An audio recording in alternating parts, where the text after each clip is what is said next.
All right. Let's see if this is working.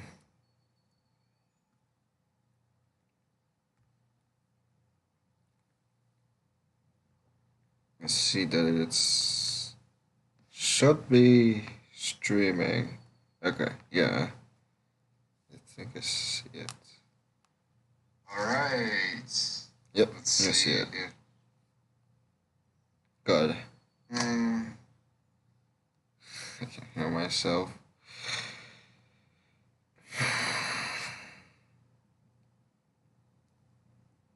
All right. I started a bit early, of course, because I wanted to make sure everything was okay. Or else there will be more delays. I'm always an early bird. I always like to do stuff early. Alright. I will be checking if the we'll be checking if the screen sharing works. Then maybe we can get started already. Then wait for some people.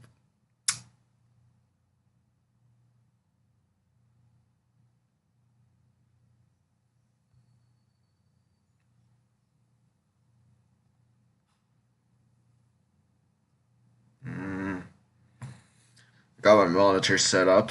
So that's good. What the? Excuse me? Alright.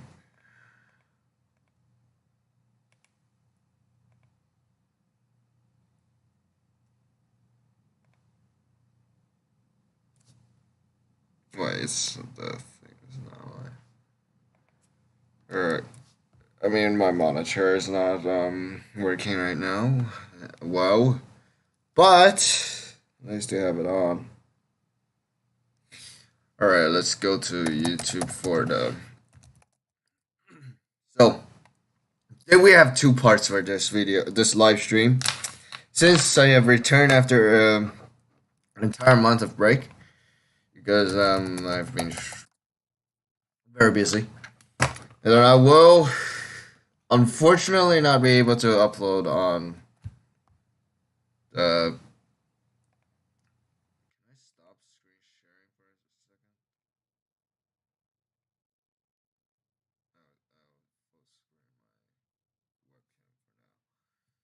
second? So, because I have to go somewhere and on in June that will last for about a few weeks at least, because yeah, with my to policy debate partner, my good friend. So yeah, just to tell you that it will not be. Oh, because I signed up with the wrong account. Okay.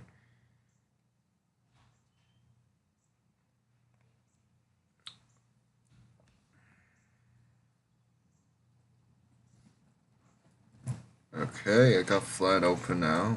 Should be working. Should be working.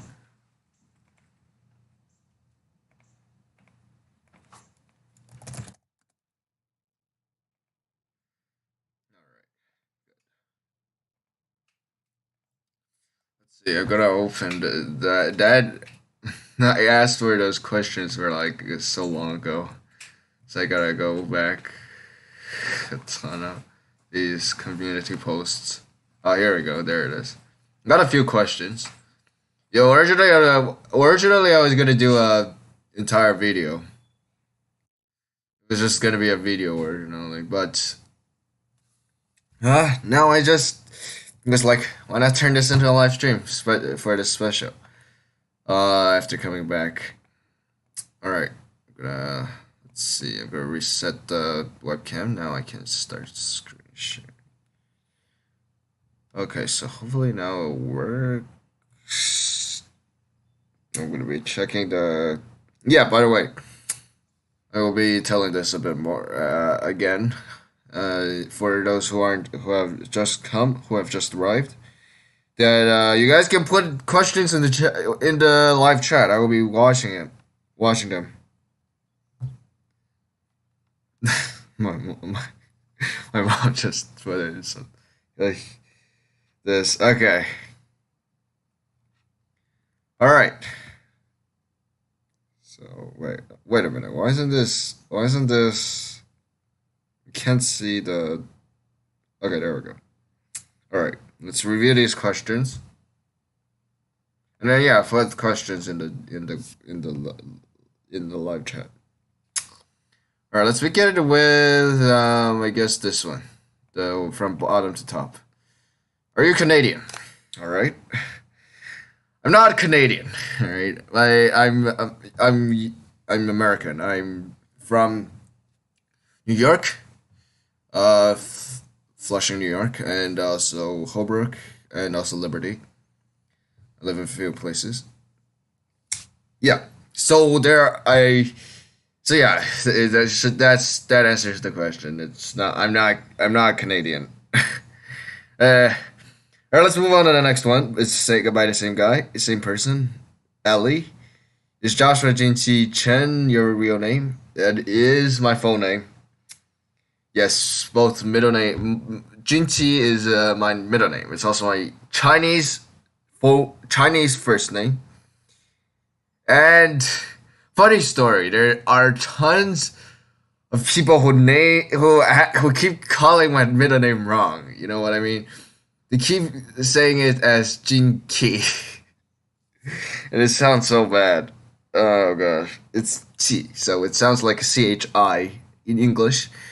It's Jinchi, not Jinky. All right, don't get it wrong, please. It's terrible. All right, let's move on to the next question. All right, what is my MBTI type? Ignore this. I always get this notification now and then. All right, my MBTI is a debater. Uh, well, this should be obvious since I do a lot of debates. I love debate, one of my fortes, and yeah, I do. I love public speaking, and I will be doing more types of speeches like impromptus and digital presentations, stuff like that. I don't know if you guys know this, but I participate in a thing called NCFCA. It's a great public speaking course, and I do recommend this.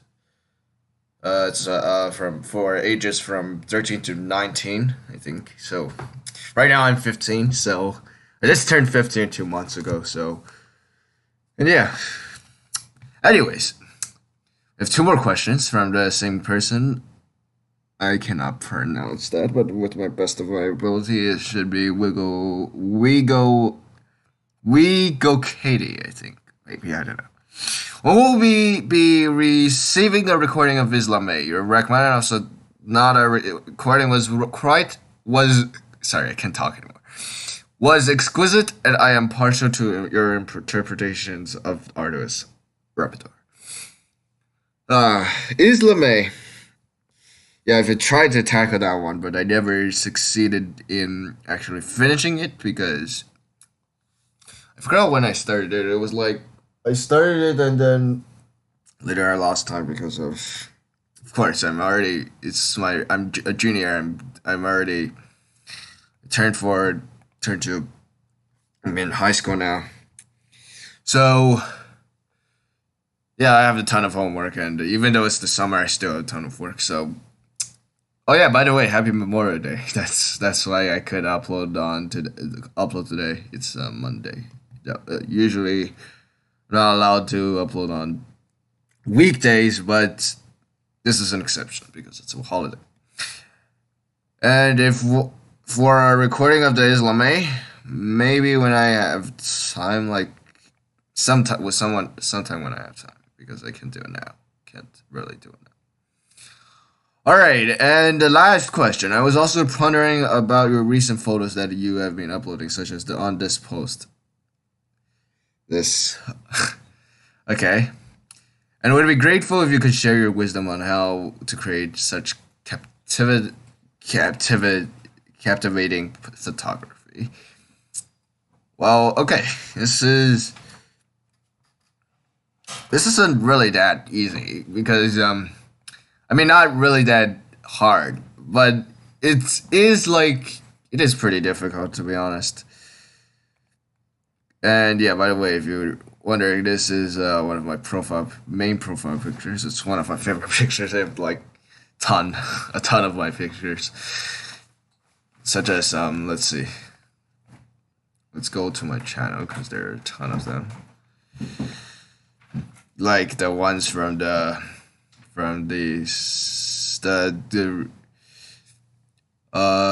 etude the opus 20 number 2 to 6 I have done.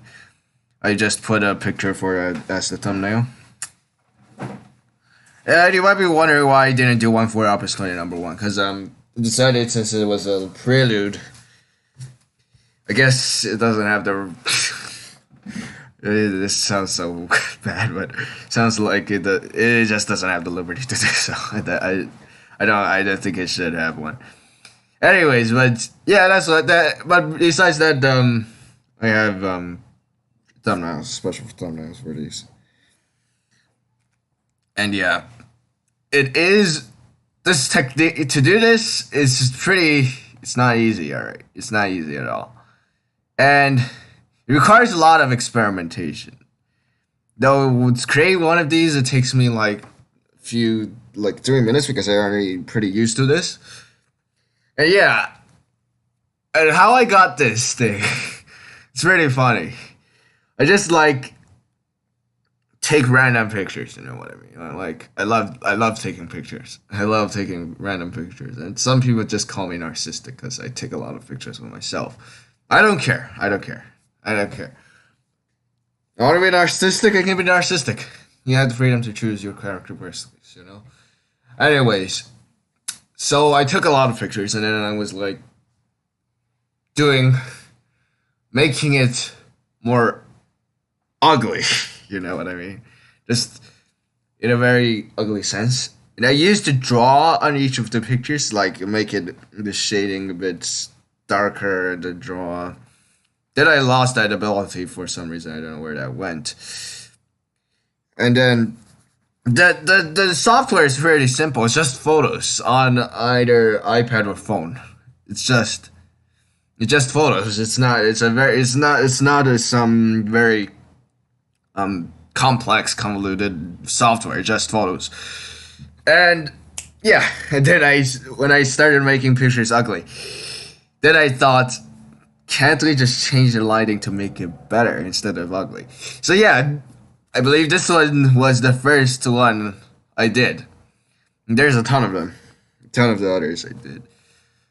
I just started loving to do this, and yeah, by the way, this one is also the thumbnail for the live stream right now is also you see this there's 3 of them here, and then one of them is from the community post one.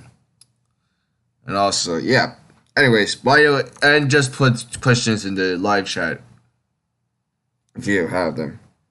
I'll be answering them with the best of my ability. Well, let's come to part 2 of this live stream today. So, we will be doing an analysis of the 4 grande etudes of unrequitted love from opus 20 to opus 23 to 4. Sorry, not 4. 3 to 6. So they are. Let's see. Passione. It's all Italian. I'm not sure how to pronounce them. Whoever is Italian, just put them up. Just if you wouldn't mind, you could just put all the pronunciations in the live chat. So there's Passione, Esasperazione, Indigenza, and also Reminiscenza. And Reminiscenza was just uploaded. I just uploaded it yesterday. It was finished. It was finished on the road to a camping trip I had with my family. Yesterday and no, Friday through Sunday. So yeah, that's why I wasn't able to upload because there was no internet. And then on Saturday I went to a hotel, so that's how I got internet and then uploaded that video. Um, yeah. Let's see if. All right. So I'll be back. Hold on. I'll be back. In terms.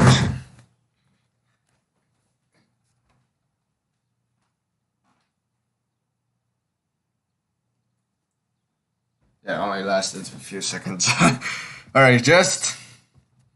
All right, this is the that is contains the words in every description of the YouTube videos for each of these eight. Okay, whoops. For each of these etudes, it contains the words dedicated to the one I cherish, RM. So these four etudes are actually dedicated to my crush, and yes, it's a story.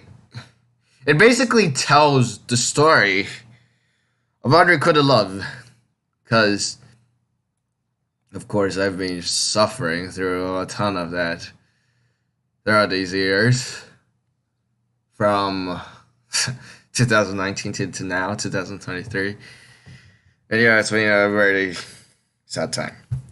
If you guys are like, you guys can probably comprehend these teenagers were around my age. So yeah, it's very unfortunate. Anyways, enough of that.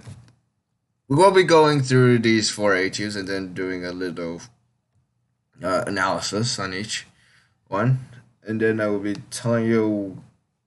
And also, by the way, before we continue, I want to give some credits to those pieces that inspired me the most throughout creating these four etudes. Let's begin with the composers. They were let me. I suddenly had a brain freeze. They were Scriabin, Alexander Scriabin, and also who else was it? Scriabin, Rachmaninoff, Sergei Rachmaninoff. That was for number 3. Number 4. I think number 4 was totally original. I think that one was totally original. I don't remember anywhere I got inspiration for that one. Hello, greetings. We were just going through some analysis, and by the way, put any questions in the live chat if you have them. All right. All right. Anyways, then who else? Okay, let's go to 5. 4 was totally original. 5. Number 5 was. I'm trying to think. 5 contains some Alcan. Charles Alcan. I'm doing well. It's kind of tired because I was just doing a few maths, some maths, but anyways, yeah, and then some also texting a lot recently. I was just invited into a few group chats, and I was like just spamming like crazy. Anyways, what am I analyzing? I'm analyzing the 4 grande etudes of unrequitted love, opus 20, 3 through 6. 4 compositions of mine that were created from, I believe, January 29th to May 27th. May 27th, yeah. So, oh yeah, Indigenza also had some Rachmaninoff in there. I forgot that there of course, Rachmaninoff. All right, the number 6. Number 6. I have to admit, number 6 was my favorite one to compose. It was absolutely fun. It was so fun to create this one. It was contained a lot of Vulcan. It contained a lot of Vulcan, and also composer you might know. His name is Sergei Borkiewicz. And yeah, and I'll go into the specific pieces once I start analyzing each one. It's called the Grand Etudes of Unrequited Love because, of course, it tells the story of unrequited love. Since I've gone through a lot of that, and I'll tell you how it does that once we get into the pieces. And it's also called grand. Like each one of them is, except for number three, five. Sorry, 4, 5, and 6 are absolutely gargantuan. It's 10 to 13 minutes long, and that's even over the time of a normal etude. You know, I am absolutely notorious for creating like giant essays for like in my class, giant essays lasting from 5 to 7 pages, and everyone else was like 2 pages or three. And yeah, this is how I just created long etudes that go over the range of a normal etude. Because of course, I created my name with the arcane. I have a name which contains the word arcane, and I'm rare because. Well, anyways, yeah, that's how I. That's why. That's basically why it's like so long. Anyways, is this a personal set of etudes of yours? I'm not sure what you mean by personal. You mean like it's supposed to be private, or what? Define your use of personal in this question. I don't quite comprehend.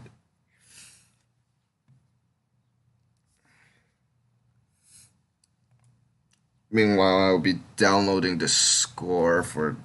How does it open? Oh, wait a minute. Okay, yeah, I did open it. All right. So then we have number 5, then number 6.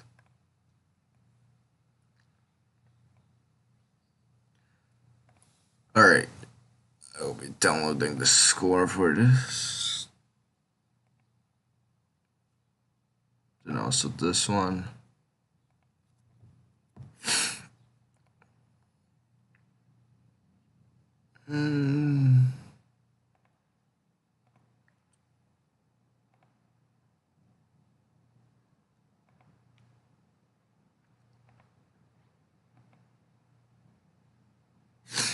Yes, it is. You can say so. Yes, it is connected to my personal experiences. So yeah, I would say so. But it is definitely through personal experience. It was created experiences. Um, should be downloaded by now.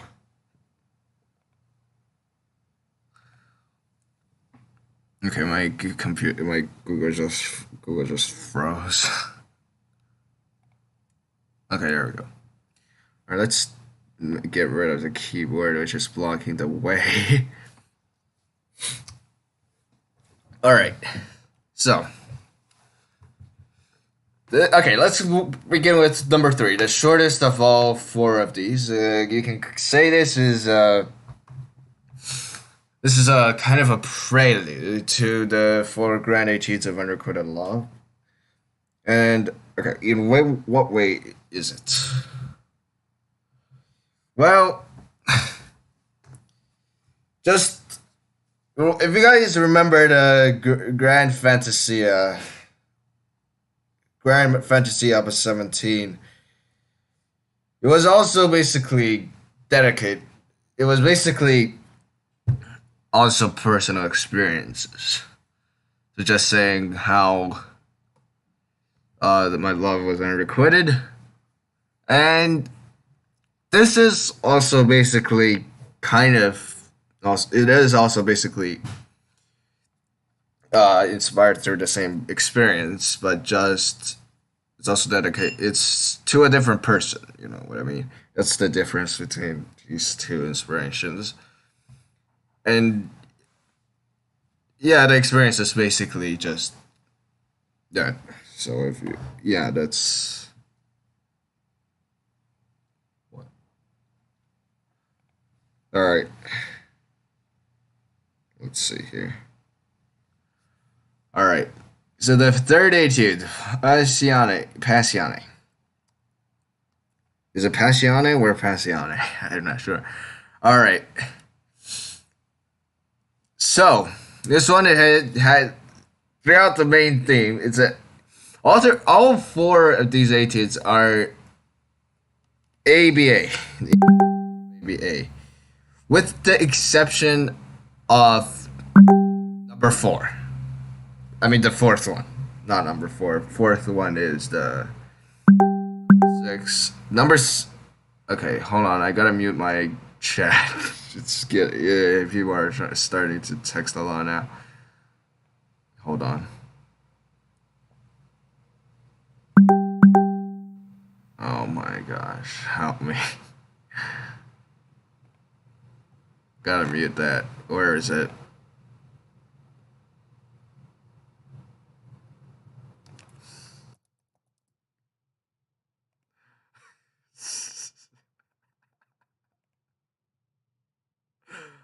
All right. Okay.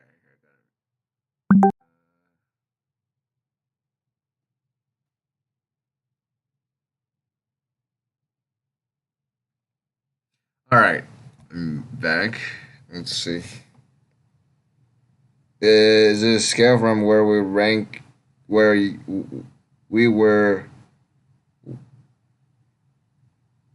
right? Is it in a scale from 1 to 10? Where would you rank this in difficulty? The entire set? Hold on. Just still trying to put back my webcam in original position. All right. Um, let's say it's pretty difficult. I would say, but I would have to say if I compared it with a lot of others like the 20th century ones, I would say it's probably a 7 out of 10. 7 out of 10 because of the well, yeah, it was. I would say I can't really tell. It contains a lot of the similar techniques.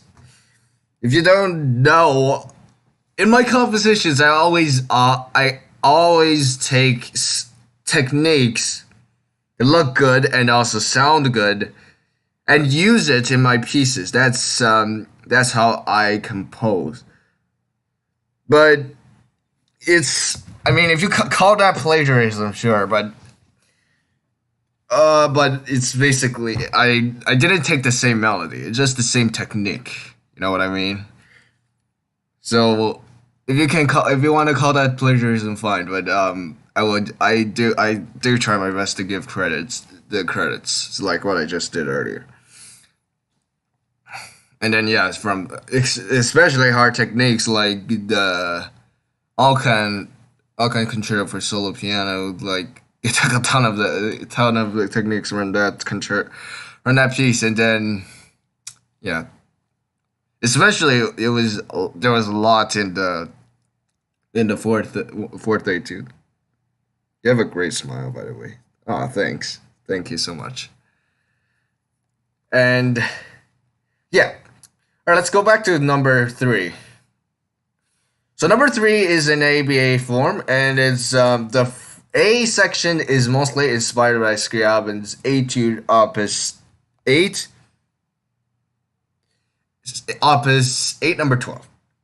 Hello, back, Coast Cabos. Did I say that right? Did I say that right? Did I say that right? Tell me. Let me know. All right. So a ton of the A section is based from the Scriabin's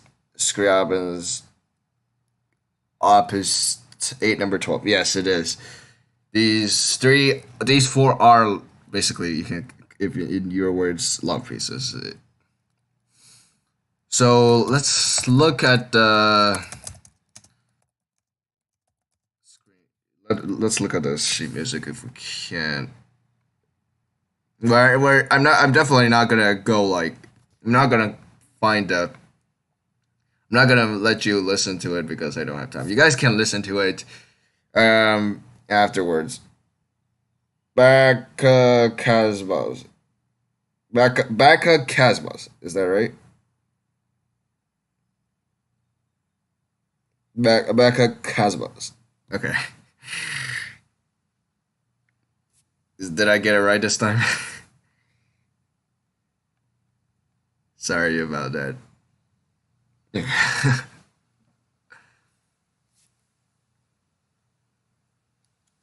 All right. So yes, it was mainly for this section. For this section, a tempo. Da, da, da, da. Yeah. So it was from. I took a lot. I took inspiration from this section, from this tempo. That's where I got these ton of chords from for this number three. Da, da, da, da, da. Let me open my piano. Hold on. Oh gosh.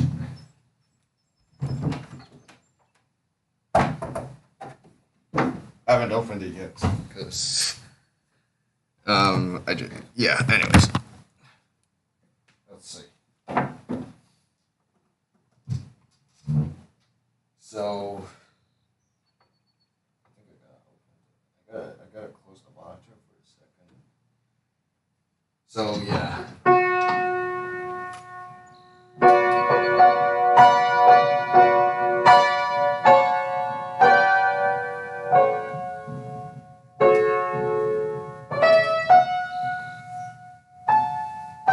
And there was a lot of experimentation with the voices, you know what I mean? There were in the entire thing, entire A section, there were two voices. And I love to use so many different voices, and together they make a beautiful flowing melody, you know what I mean? Together they like two singers in a choir. I love that. I love to have that in my pieces. And yeah, this one was also created in short notice because I believe I created this in 6 hours in total, or 5. And yeah, this was a gift for my crush. It was a gift for my crush on her birthday. Also. So that, and then I realized it was like it was soon, and then I was like, oh gosh, I gotta finish this. And I was like, I just spent the whole day creating this piece. It was a Saturday, I remember, or it might be a Sunday, I forgot. Anyways, so I spent an entire day to creating this, and I finally got it finished. Yeah. So it was these melodies. I believe this is one of my favorite melodies I created. It's one of my favorite ones.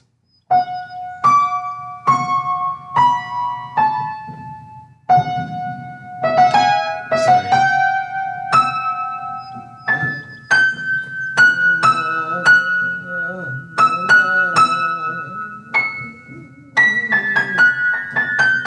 Sorry, I can't sorry.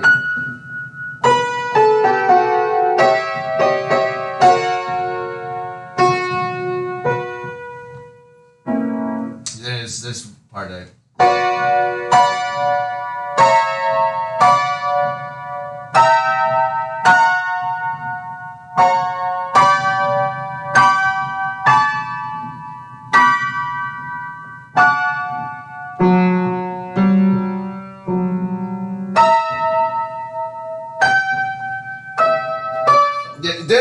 This part is where there is a lot of similarities between this and this Scriabid etude. Let me find that exact part for you.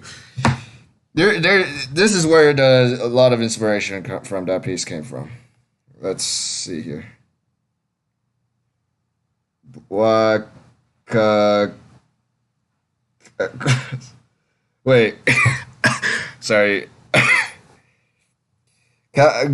Blaka busts. Did I say it wrong? Right this time? You're the greatest YouTube composer. No, I wouldn't think of myself that highly, but there are a lot of good composers on YouTube as well. And who would I recommend? You mean the YouTube composer? Um, there is this guy. I forgot what his name was, but I believe I recommended it to you guys in the community post once. It was the it was the guy who transcribed the entire Rachmaninoff Sonata number 2. And it was absolutely amazing. And I really wished his his orchestration was absolutely amazing. I have to say, it was absolutely sounds like Ravel that just he re, he just resurrected. He he felt like he had a lot of Ravel inspiration from Ravel, and of course Ravel's like his orchestration, absolutely fantastic in Ravel. And yeah, I felt like his orchestration was almost similar to Ravel's, and it was definitely great. I have to find his name later. But anyways, what is your what is your favorite melody in classical raps music? Definitely, it would be all kinds concerto for solo piano. That's why I took it for the I took some of the it took inspiration from its techniques for this one. For the 6th 80, it was absolutely. I love the first movement. And the third movement is also magnificent as well. And can you pronounce my name? Then official Lil King J, is that it? Official Lil King J. All right. Let me know if I said it right. I really don't want to mess this up again. All right. For some reason I can't view that section. I'm gonna find another version of the score. No, please, not. This notification has been annoying me so many times already. It's not as like okay. Let's see about this version. Um,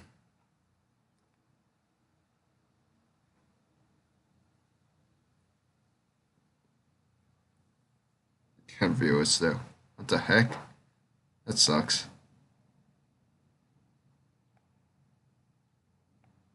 Oh, there we go. Okay, so we see it. Yeah, this. Da, da, da, da, da. Yeah, from what bar is this? I can't see. I can't see it now. What the heck? Bar is that? Okay, I can get rid of the full screen now. Wait, I don't think I can. Nah, it's more like official Leo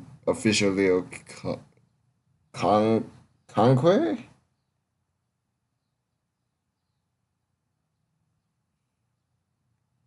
Con.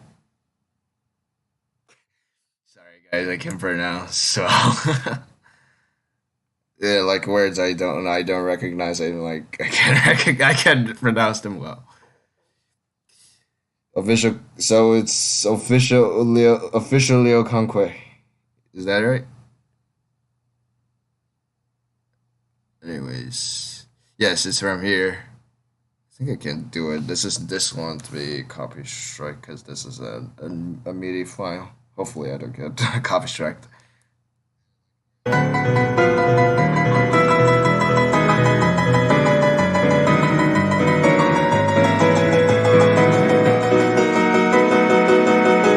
Yeah, you probably can see the similarities. Like, let's go back and then listen to this, the etude here.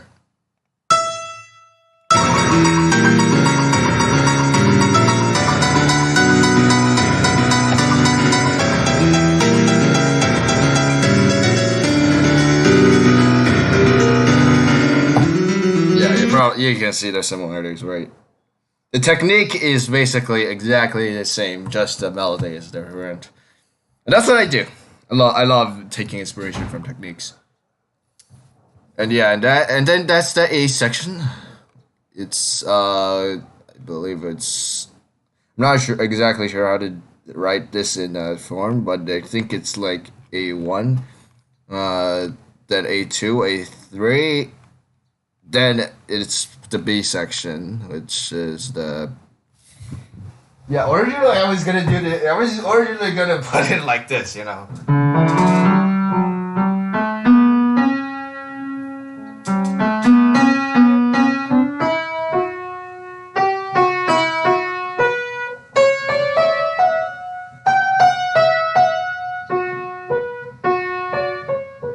I was originally gonna do that, very slow and very soft. It was good, but then I was like, I think a faster would be better. Then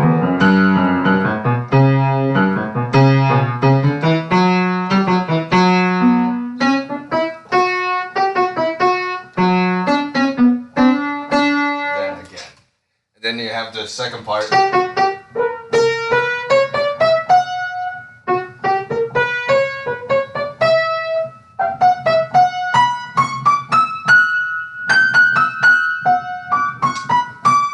And it repeats. So it repeats twice the entire B section. So it's B1, B2, B1, B2. That's the format. You have a great ideas, and it's what that you take inspiration from the greats from you think the is the most overrated composer. Oh gosh, I think I'm gonna go a bit offensive. Um, I would definitely say it.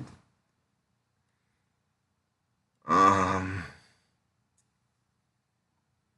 you will see it quite obvious. What do you mean? Quite obvious. I'm still trying to think who is very overrated. I mean, there are a ton of overrated composers, but I don't think any of them are bad. It's just that they're just very they're very they're just like a lot of people just listen to them a lot. I mean, I guess Chopin, but I don't think he's terrible, right? I'm learning a few of his pieces right now, but it's just that when I see a piece is overrated, I just feel like they just feel they listen to it too much. You know what I mean? And then it's when they listen to it too much, they just get no offense, just a bit short sighted, and then that's when they cannot explore it over explore more pieces. That's what I define overrated as. And then it just they when I say overrated, it's just like they just listen to it. They just only listen to that. You know what I mean? It's not that I think it's bad. I don't think Chopin is bad. Chopin, of course, so many good pieces like the Polonaises, or there are so many rare pieces that are by Chopin that are absolutely magnificent. They're just too listen to too little. You know what I mean? Just too underrated. I That's my definition of overrated. You might look at it as in a different way, but yeah. And also, I would also say Liszt as well, but there are a ton of good pieces that are like so rarely listened to, like both of his ballades, the B minor one, uh, especially the inspired by a Greek myth. Of course, that was that's a magnificent work. And also, let me think. Um, trying to think. There's like with some of the transcendental etudes that aren't listened to as well. Like I think forgot a number. I think it was 11 or 7. Yeah, I could like. And and also the concertos. I think that I mean yeah, it's like people just nowadays like listen to the grande etude number three like campanella, and so like yeah, it's just they're really just like it just yeah. I think you know what I mean now. I don't want to be I'm not saying they're bad, but just yeah. All right.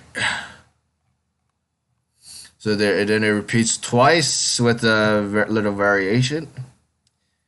It was starting from four, where I started to compose in a more complex way. Three was still very basic.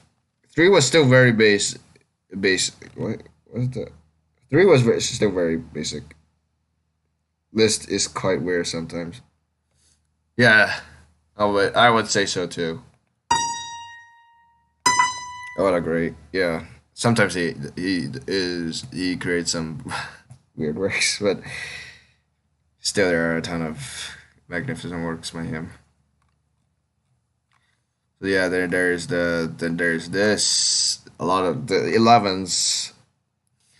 Yeah, I also I was studying a bit of Alkan these weeks, and then I was seeing that he loves to use a lot of polyrhythms. Like there were a lot of 5/16 against. It was 5 against 4. But I'm just gonna use ratio. It was 5 against 4, but it's all in 16ths. It was 5 against 4s. I saw that part, and I was like, "Oh yeah, I used a lot of." I started to begin with using a ton of polyrhythms. Yeah, I will. So yes, then we have these chords. Let me see if I can.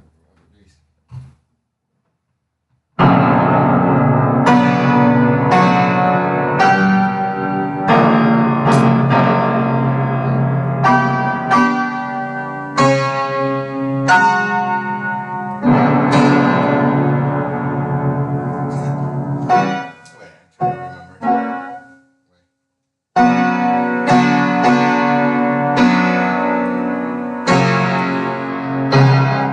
I'm trying to use my perfect pitch to remember it, but I have to use the sheet music right now. But it was because it's because I'm usually I haven't tried to play this before. Oh, oh, you guys can see it in the fifth etude. You guys will see it in the fifth etude. It's this.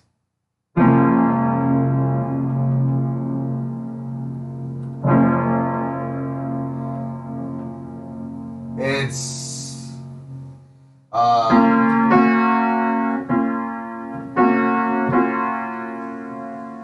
it's a B flat minor. I think it's best when you use the B flat minor. It's then the G flat major, basically an augmented. Wait, I forgot. Wait. It's basically augmented that you can say. I use this chord in the fifth etude. Wait, I'm trying to remember that now. Wait.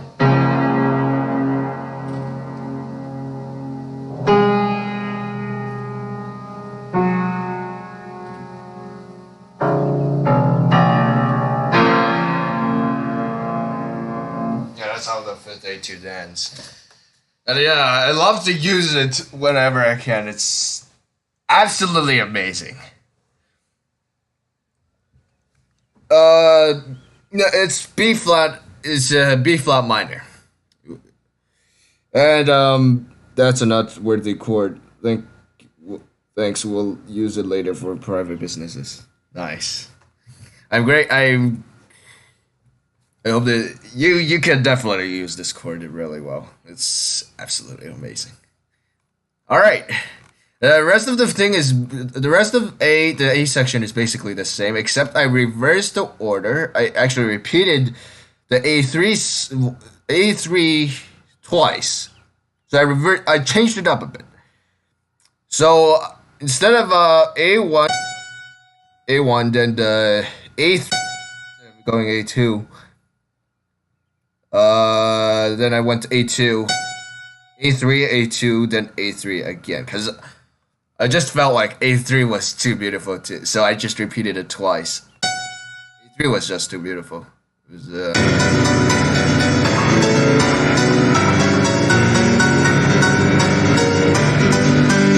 Stop what? I will use it for. Yo, hey yo. It's very no offense, it was sus. All right,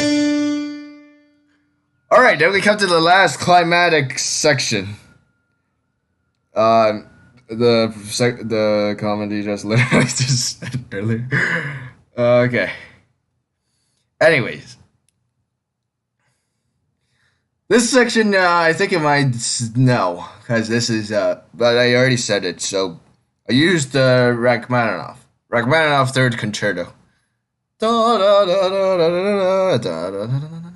It's the all those chords, right? They're like I have to remember. I'm trying to remember this. Maybe I can find it on find this sheet music. Let's see, Rachmaninoff. Oh wait, oh yeah, okay. Piano Concerto number 3 cadenza. It's the cadenza. Joshua, tell Logan to stop being sus. Yeah, maybe don't be that sus today.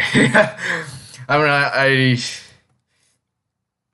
yeah, I'm not as I don't advocate for like that like very sus language. You know what I mean? I don't advocate for that. Can you search for liking where? Where do you want me to search that up?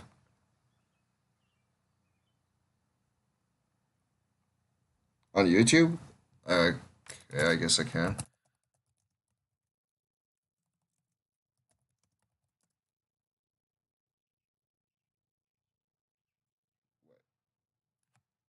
Like, you want me to actually spell it as Liikking?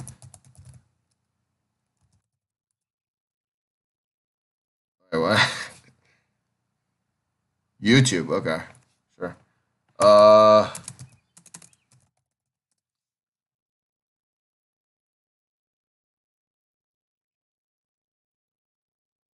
oh, you mean the you mean the channel? Okay, yeah, okay, I see.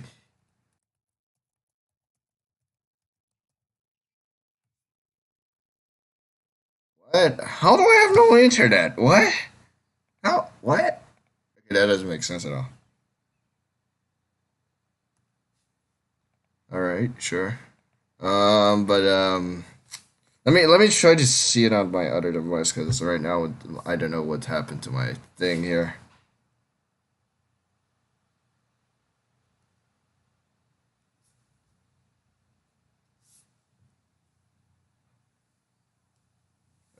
What do you want me to look for now? I can't. I can't. Okay. Just your channel, or I'll just go ahead for it. Go ahead. Let's see. Official. Uh,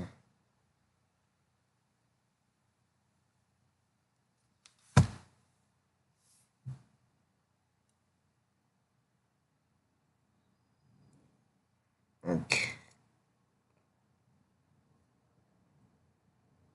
Oh, actually, um, try it again. Okay, good. The internet finally came back. Uh, so I can just look for your channel. Let's see. Lil King J. Okay. Um.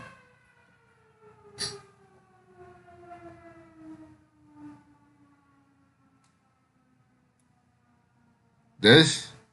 Can you see us?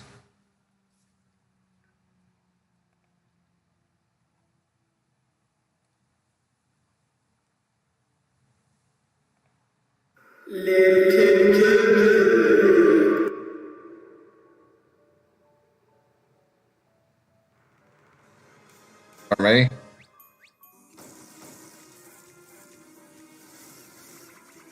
Let me see here.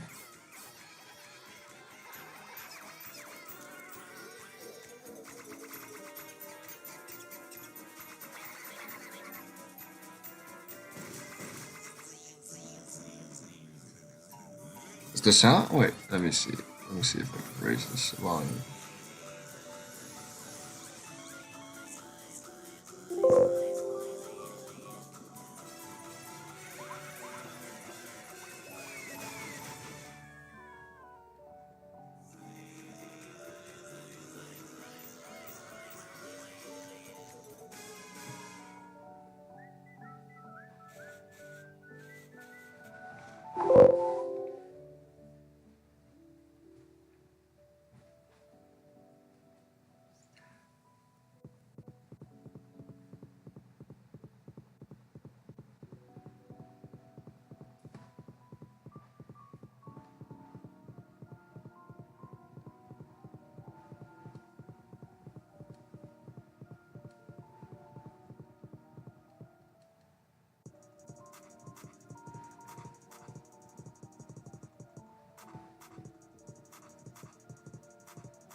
Wait, it's the wrong video? Wait, so then which one is it? Can you send in the link?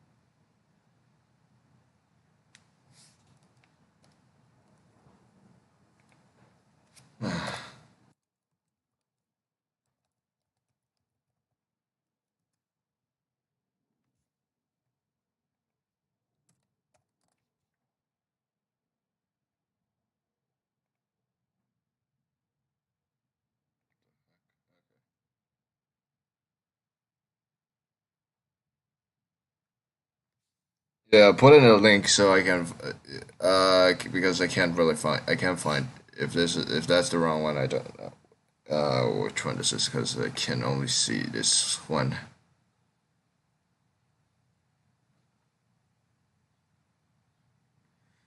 All right, as I do that, I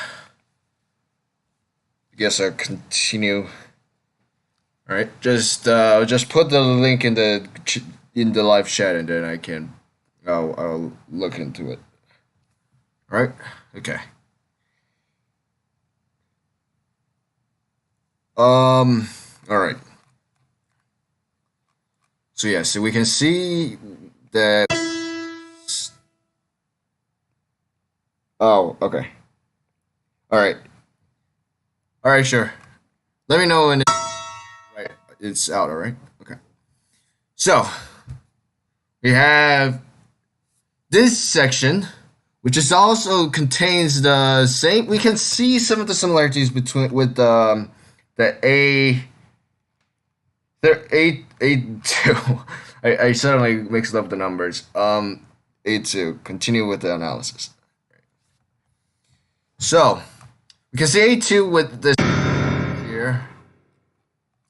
Let's play this. Okay, it's a bit too loud. Let me lower the volume of it. It's at 100.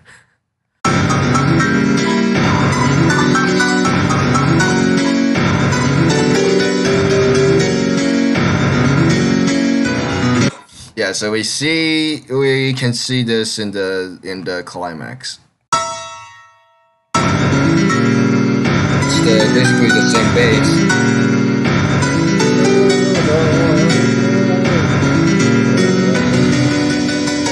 Yeah. So yeah, that's basically number three, and we go on to the number four. But okay, actually, let's before that. Do you take inspirations from Scriabin's technique? Yes, I did. That's the eighth. That's where the A3 theme came from. That's where the theme came from. That's for this number three. So in the third etude, now here is where the story of unrequited love begins. So it's where the person falls in love their with another person. And the passion, that's why it's called passione. It's the passion where they want to get the other person, where the person he or she loves. So that's where no matter what the gender is, it applies to everyone. And that's where passione begins. And then it will be continued with number four. All right. Esasperazione. This one, if you don't know what esasperazione means, it's exasperation. And if you don't know what that means, it means annoying. It's or infuriating. And this one originally, this etude was originally, the main theme was originally gonna be Galassia Lontane, the second one. Is originally named Galassi not Lontane Opus 16 number 2. It was originally going to be that. But later, I was like, that main theme was magnificent. The main theme for this etude was magnificent. So I used it and changed it into this etude for the person, Alright, let me read this. You're the greatest composer here there is today. You really deserved it.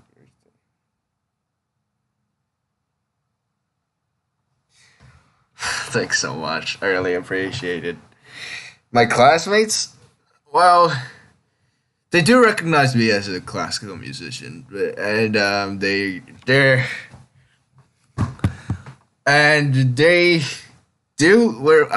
I'm pretty good friends with them. Even though we have very different views, they're like in the pop music world, of course. That's what the teenagers like me right now, at my age, really do listen to. And basically, I am the only one classical musician, and the entire community. There's only another one. There's only one more, so there were only two classical musicians in our community. It's sad because classical music should be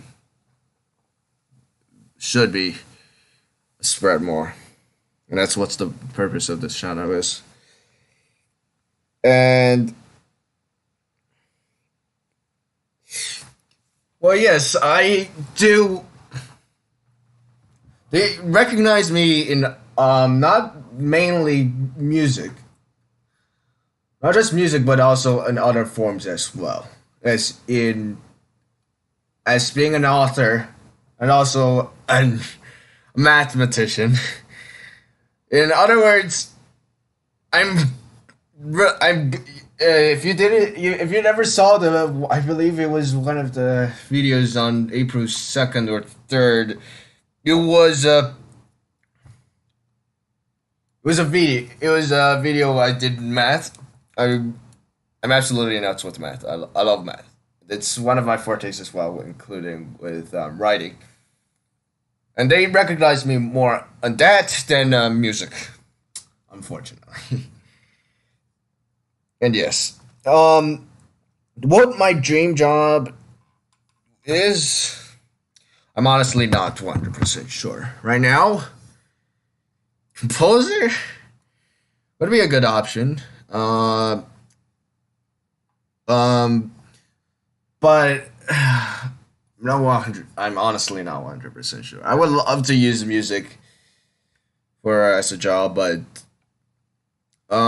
right now it's music or math. So in my math, I would do an actuary. I might be doing an actuary if I were to choose math. If I were to choose music, maybe a composer. That would be excellent. Anyways, so so the main theme for the number four. I'm glad I don't have to be copy strike for this because this is literally my original thing. I just hopefully there's no. Yeah, your greatest passion. What about the things you're most passionate about? Music is one of my passions. I love music. I love especially classical music. And the right now the most my one of my also the other passion would be debate and public speaking. That's also one of my passions. That's why my MBTI type is debater, and that's basically why. And what is the thing you're most well? Yeah, I would. It's difficult to decide. They're basically the same. I would say they're basically at the same level. Would you say is your strongest point? Uh, Definitely composing. I feel like in composing, I have more freedom for creativity, and also more also like it's also where I love to spend time in. It's one of my I can like I usually can just spend an entire day there composing. That would be great. And yeah, I would definitely say composing is better. Is my stronger part. And explain my feelings when not listening to the greatest classical music. I guess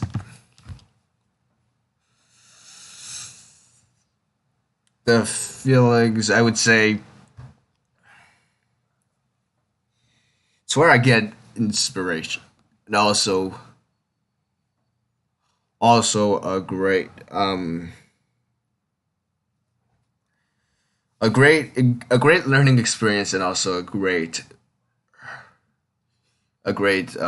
relaxing experience. You know what I mean? Except for of course, except for like music like the Host Mars or whatever. The Verdi Requiem, other like epic music, of course. That's not relaxing. But I believe tend to like more beautiful melodic lines. You know what I mean? I like beautiful lines, and also of course I love epic music as well. But tends to I love music that moves me. You know what I mean? That moves me in a sense maybe to tears. That's the music that love. And like there's this one piece I know you guys might know as well, Berlioz's Symphony of Fantastique, and I think this was also it's also based on a story of unrequited love, but it's also I feel like I can feel Berlioz's feelings in his work as well. And yeah, that's what I feel when I listen to music. And is composing your favorite thing to do in free time? But yes, and also basically studying more music. Also, that's it's a good thing to do free. Saddest part of your life. This has become an interview. But my saddest part of my life would be when I believe I've said this before, but I will say it again. I don't mind. It was on the last year, April 2nd and 3rd. I remember the exact date. It was when My crush is my former crush. All right, not my current one. My former crush's sister broke to me that my crush had a boyfriend, and also that she was gonna leave me, and I was gonna never see her again. That's that hit my hard for at least 3 months until it faded away, and then I switched to my current crush. Until then. What am I playing now? I'm playing Chopin's Nocturne, Opus 55 number 1 posthumous. I think that's 55 number 1, right? Yeah, I think so.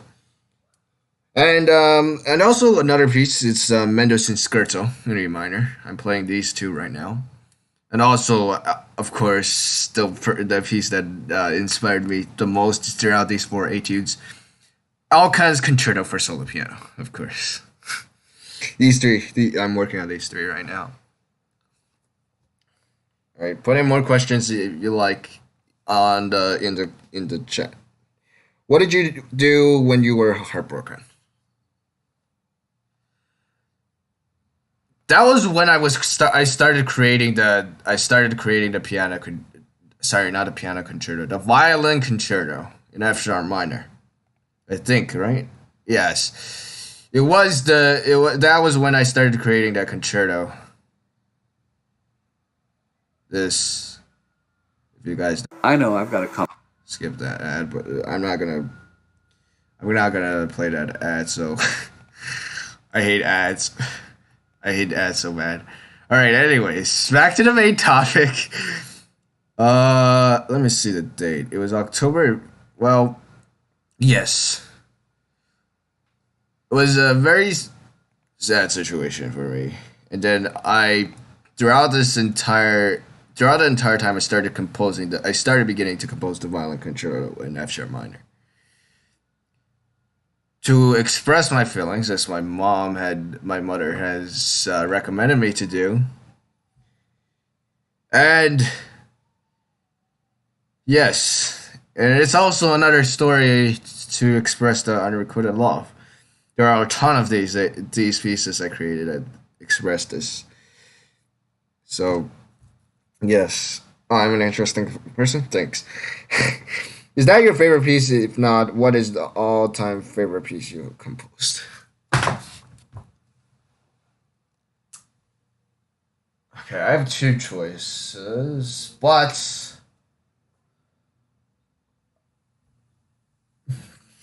it's so hard to decide.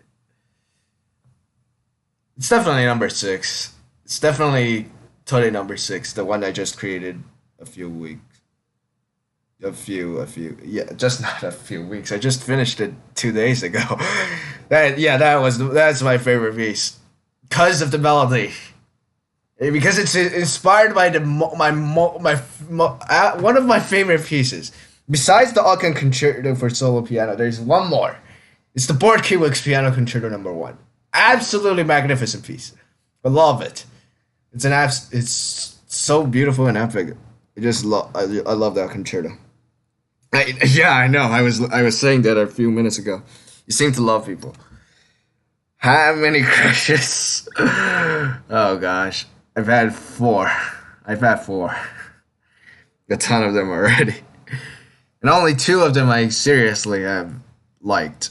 Like, and just written pieces like these four etudes I've written for my current one. And yes, I do like people. Yeah. Anyways,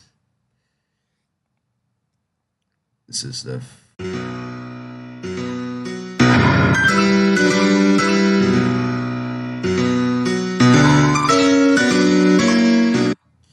Yeah, I'm gonna play.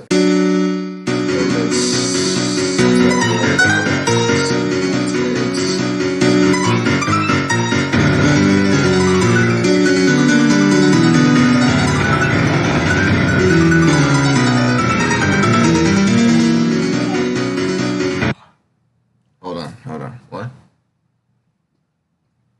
I can't mute. Wait, hold on. I don't think I can mute.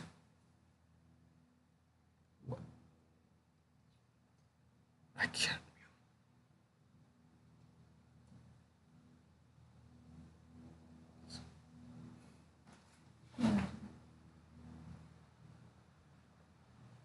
Hold on. Hold on. I'll be back.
All right, sorry about it. I'm back. All right. I have a crush on boys. No, I'm not gay. All right, I'm not gay. I don't. I'm sorry, but I don't support it at all. All right. That might not. Yeah, that doesn't. Sounds like March Russian feel. What was that your mom? Yeah, that was. She has appeared on my videos before once, a few times. Yeah. All right. So, let's continue the part.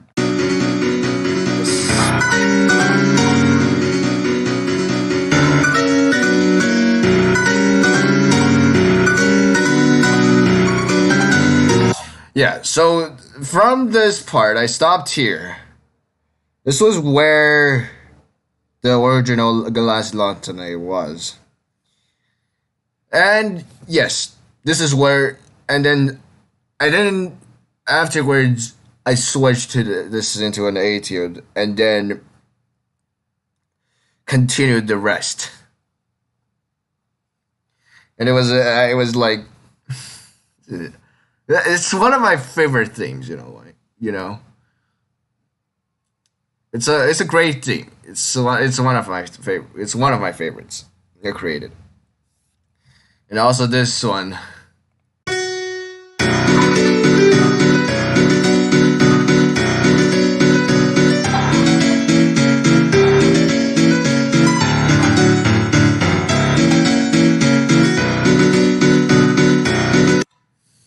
Yeah, this was an interesting thing to create as well. And it's okay. So let's see. Let's analyze this. So we have a one. So that's the main theme. Let's not. I believe we shouldn't count the intro, which is this. Wait. Actually, yes, we kind of should. So that's the. And I am not honestly 100% sure how to analyze this music, but so this is A1, and then it's basically the same. So it's basically A1, but it's repeated. Uh, Technically it's two A1s. Oh, it's technically one A1. But A1. Then we have the A2. Those runs. 16 runs. So that's A2, A1. Then we have the this one, which is this is technically also a rondo form. It's also ABA's. It's also the same form as the. It's technically this also. So I don't know. You want to call this a rondo form? Fine. I will also call it a rondo form. You want to call it a ternary form? It's up to you. Anyway, so we have this. This is what I will count this as the B. So this is the B1, then the B2, which is this word progression basically.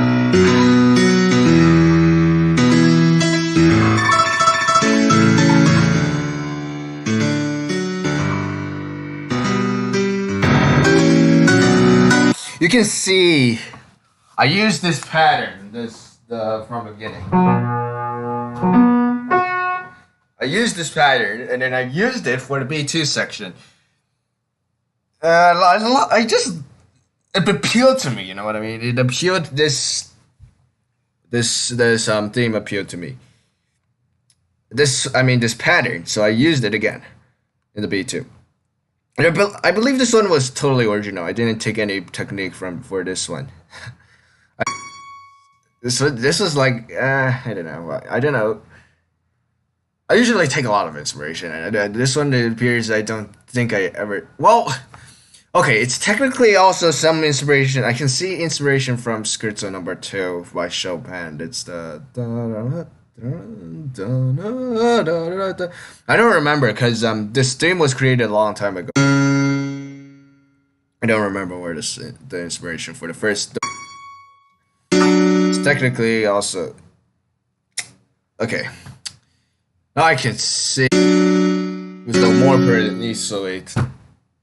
It was the more sorry, not the suite. The Grand Fantasia. The origin, the one of the themes is the. I'm trying to remember.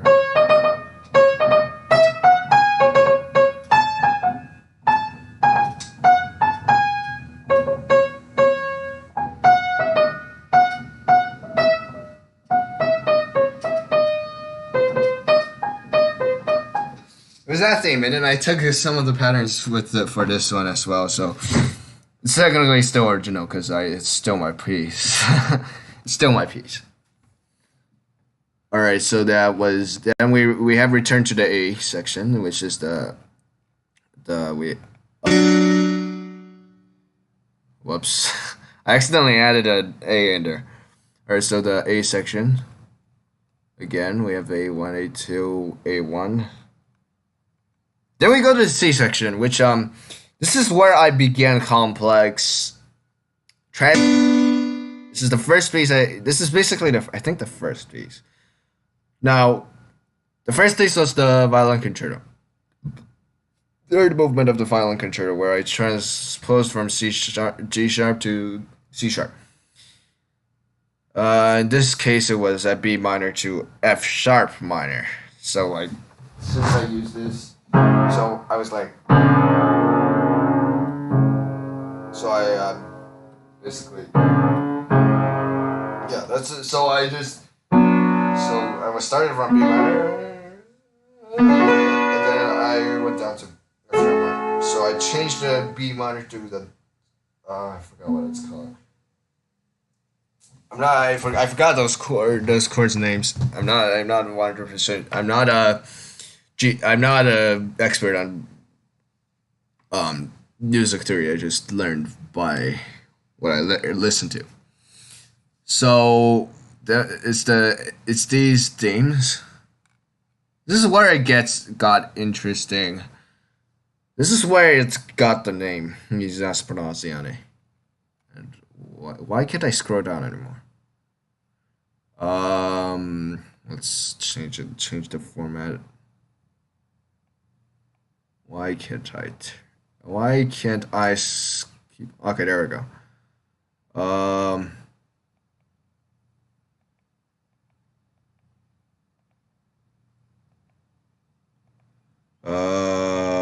Okay, let's go back a bit. Okay, there we go. So this is we have this a few of these chromatic runs. It's not where the main theme of the C section came in, but it was here. It was here. This is it's composed of the C section is the most complex one. It's where in total of 3 transpositions occur. So it's changed from F sharp minor to, I think it was F sharp minor to C sharp minor, then to A flat minor. A lot of transposition, you can see, and then to E flat. So it's the C1, basically. This is the C1 section. It repeated twice.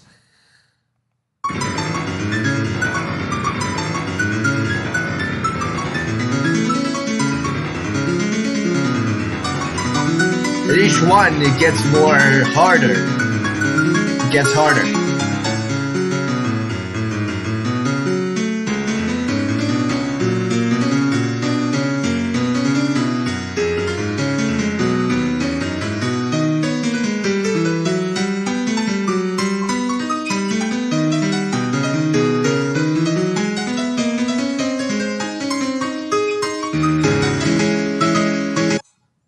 Okay, so I accidentally skipped the C2 section, which is this.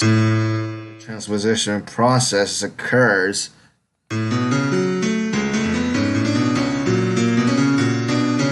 So we went to B minor, you see. A minor, F sharp minor. Then we have F sharp major, B minor, B major, then E minor. I forgot what that one was, but G sharp minor, then G sharp major, then C sharp minor. And this is where that again C1 thing.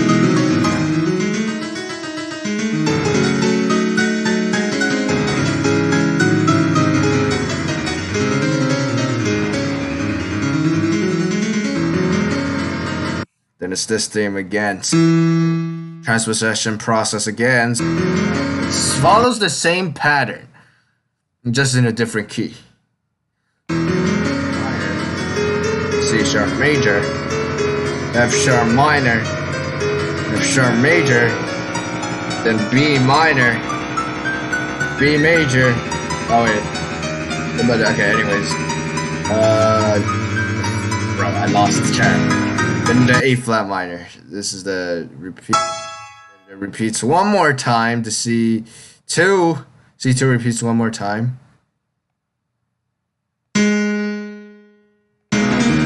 This is yes, okay, yes. This wasn't totally original. This came from Rachmaninoff. Which piece was it? It was the Etude Opus 36 number. God, is it 30? Not 36. I don't think it's 36. It's either 33 or 39. I forgot which one. One of the first etudes. It was the C minor one. Let me find that. Let me see if I can find that. Etude Talib. Okay, there we go.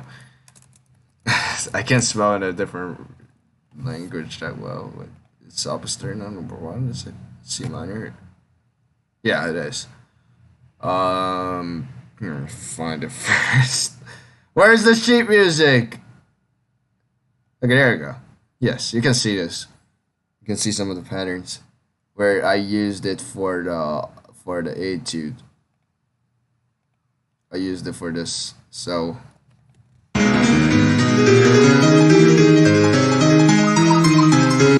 So it repeats twice, but this time it starts from A flat minor. Not twice, 3 times. And then we come to a different theme in E flat minor. It's this. This is the C1 theme. Usually it should have begun with the C1, but it's changed it up a bit with a C3 section. So, but what does this actually mean? There's an actual meaning here. This is there's a reason I repeated it 3 times, all sections, except for the C3 obviously. So begins with this arpeggio, kind of arpeggio, but then we have the transposition section. It grows, then it goes into a deeper more firm tone, which is the second C3. Then we come to this third time. It grows again. And then, again, the C1 section comes again. And the C2 section comes again for the last time. Then to the C3 E flat minor section. What is this? This is where it comes from, the exasperation. It gets even more, the person gets even more infuriated because his or her still continues and unrequitted. That's what this C section is for. Getting more and more exasperated and more tired. That's where the C4 section comes in. This is where the connection between the A section for the again, which is repeated, since that's how round form goes. Da, da, da, da, da,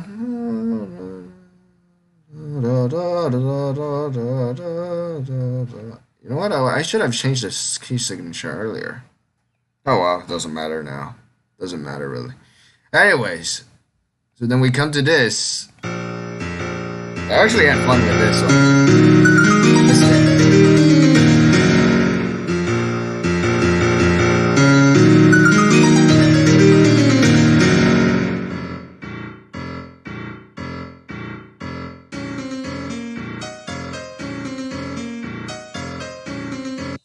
Alright, so this is this transition.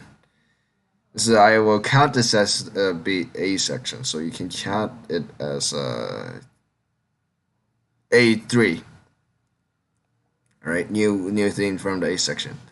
So then it's this one, this thing. It's again, it's the guy gets exasperated again, grows again, and then we can't return to the original.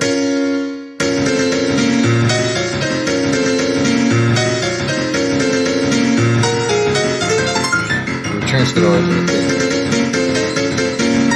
However, okay, I think you guys already know because it's already been uploaded for like 3 months. Anyways.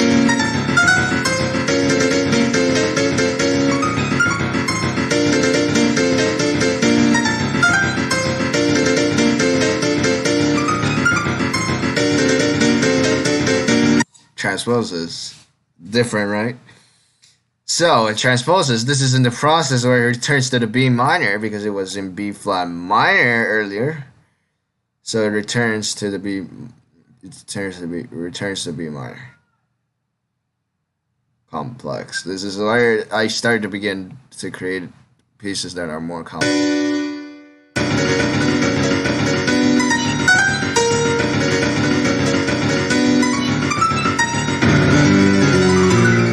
So the A3, so it repeats again basically.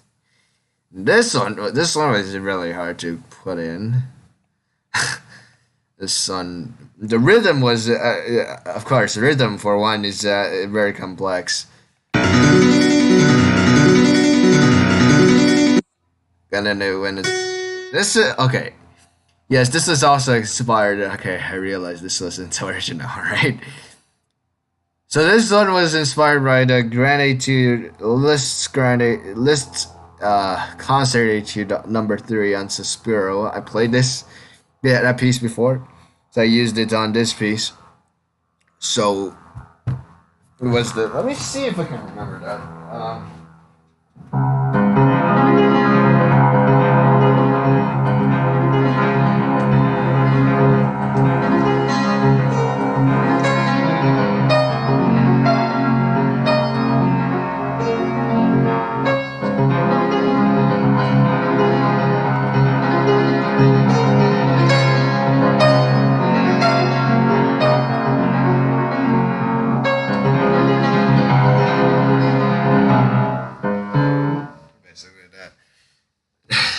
It's been a while since I played that piece. Anyways, that's where we got from, you know. It's the cross hand melody switches from right to left. That's where it came from. This is the variation of the B section. So it's only the number 4 and number 6 that have that are in rondo form, and the others are in ABA ternary.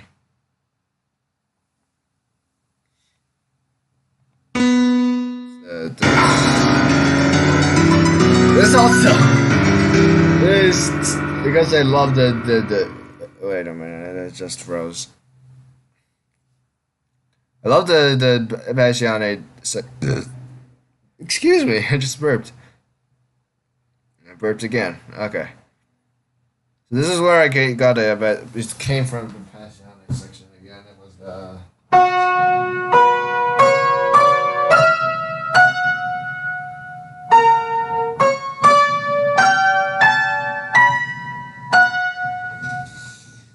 you can see that the rhythm is the same as it's another scale. What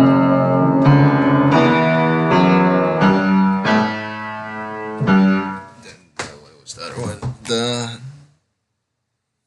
Anyways, you get the point. It's that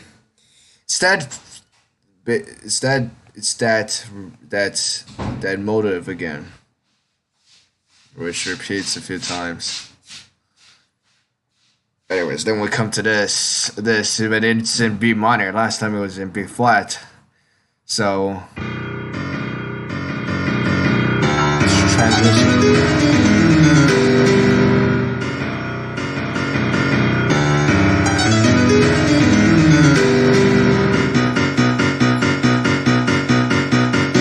However, this time I changed the main theme a bit. I changed it a bit. Made it longer. Alright, what happened? I accidentally pressed something.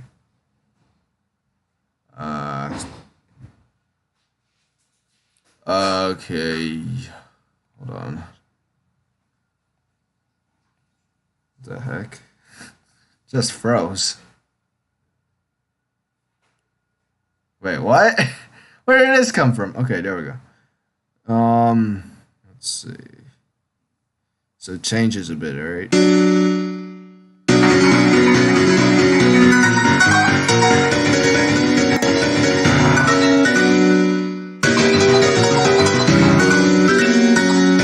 It's prolonged. This melody is prolonged.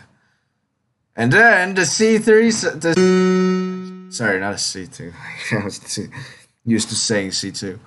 The A2 section also changes to this.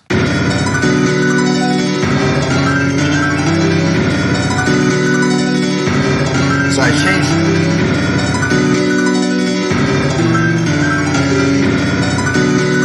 Originally, it was those complex runs where it was kept switching from like, let me see, it was like 5 to 7, 5/16 to the 7/16. No, this time we changed. It sticks with the 6/16 per beat. So then we come back to the original theme. Then we have this transition to end the piece.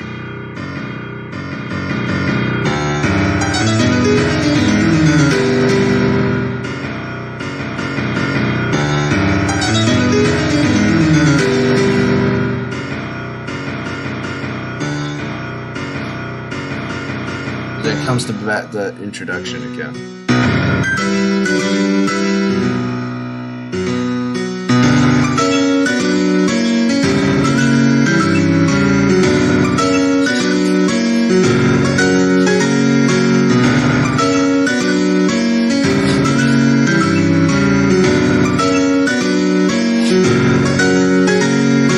So it also changes I also changed the introduction a bit because I didn't want it to be that repetitive. Then we have this to end. So it's a bit. It's also very funny ending. You know what I mean?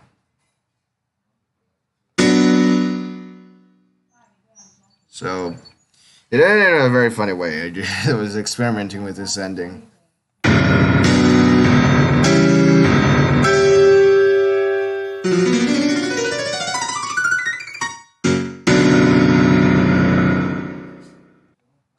I believe you guys should know why this one's called exasperazione. Because when you have unrequited love, sometimes you do have some hardships. And that is what exasperazione is for. So, we are halfway through. It's already been an hour. 2 hours almost. But, number 5. This one is, I would say, one of my most complex works. Because I believe I told you this in my composing progress session on this piece. This is the only one that I had a composing progress session on. So this one, it's complex because of it has more transposition than all the other all the other 3 etudes. It's much more complex. And it begins. It's a joke, sort of. It's a joke, cause it began with E flat minor, but a key signature. What is E? What is the key signature? There's 5 flats. It's not E flat minor. E flat minor is like E flat minor. I think is 6 flats, right? Let me know if it's right. So I began actually with B flat minor. It's a piece that is in B flat minor, but I began with E flat minor as a prank.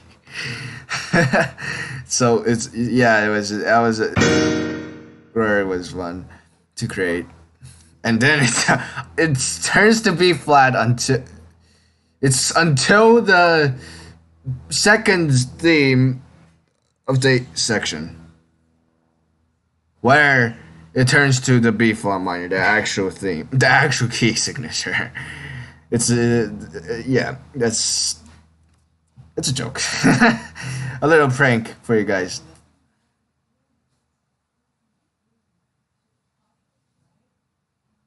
Anyways, let's see.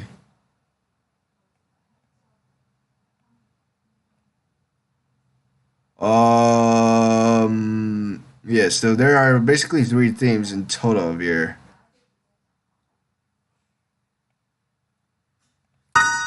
This is one of my favorite. It's also one of my favorite themes. So I put a lot of effort into making great themes throughout these 4 etudes. So I love the origin of the beginning theme.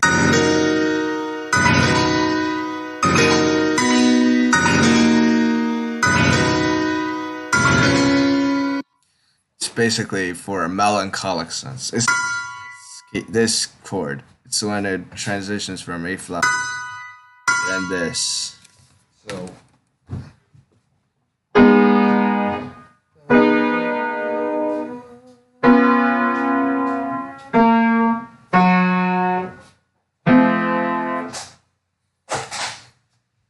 The theme is absolute. I love this theme. It's very much melancholic sense. You know what I mean? These chords, giant chords, to be introduced the entire thing. Then we come to the A2 section, which is the A2 section. I didn't use. I don't think I used it for the second A section, the second time. But yeah, it's got a bunch of these. 6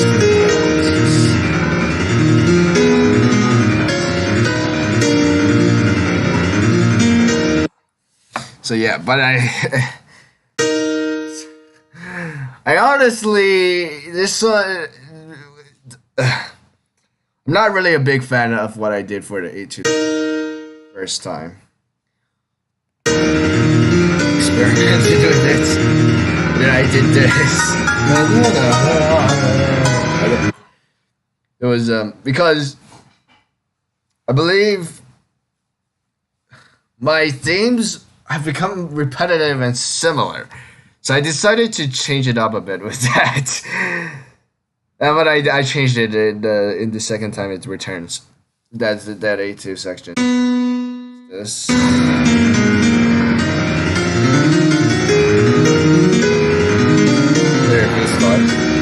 This also came. There was the inspiration for this one. I forgot to mention. This one came from Wickland.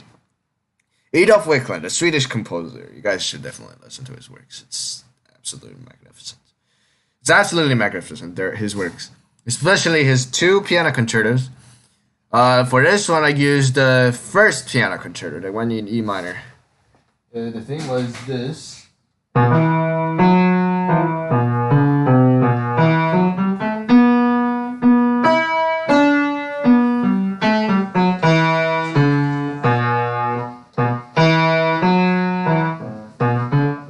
Sorry.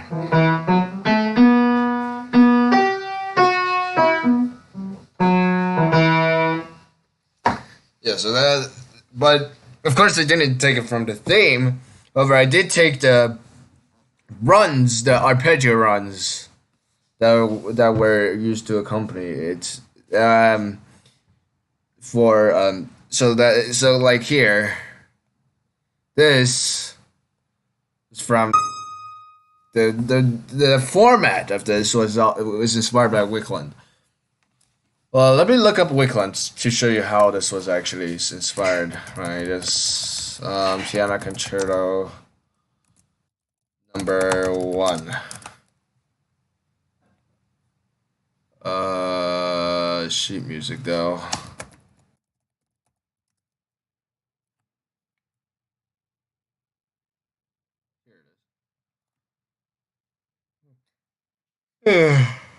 Okay. Here we go.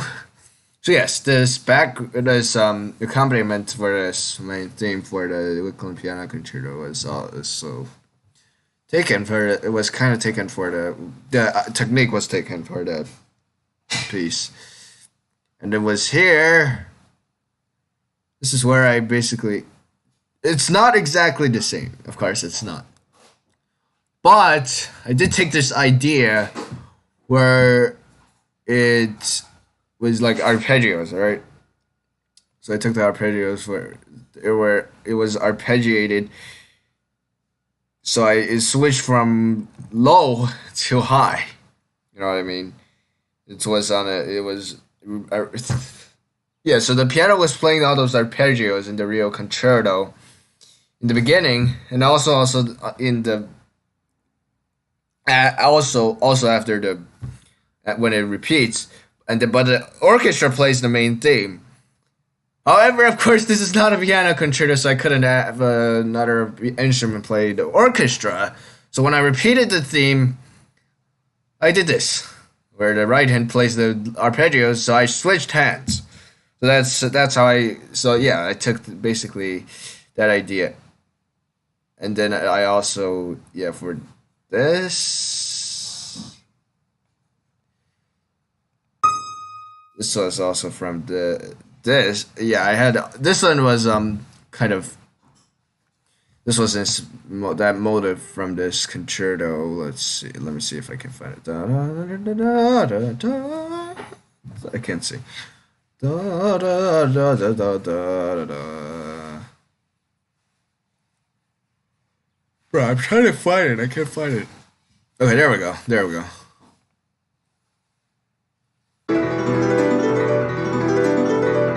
Wait, it's not this. Wait, hold on. I think it might be. I don't remember. I think it's this. Yeah, it's this. So that motive kept repeating. So I thought, why not use that in this one? That's what I did here. It's this. And then it went down with the scale, which also appeared in the when it also appeared here.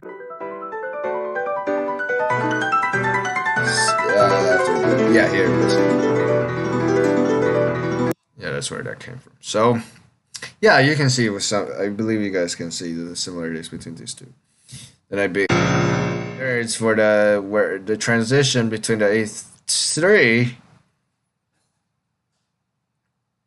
This is why this one is the most complex I've created. It was because this one is like almost non-stop transposition until the very end.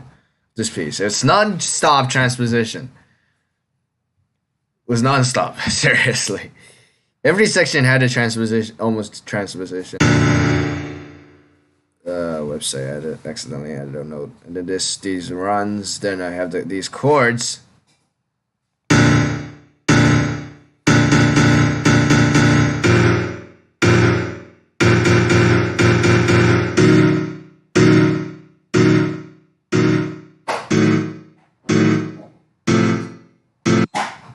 And then that. This also adds some of the things I used for the second etude, which is not from the grande etudes of unrequitted love. It's not from this set.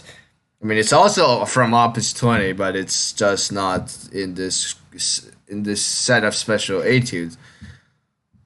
But I took some from that to use in this one.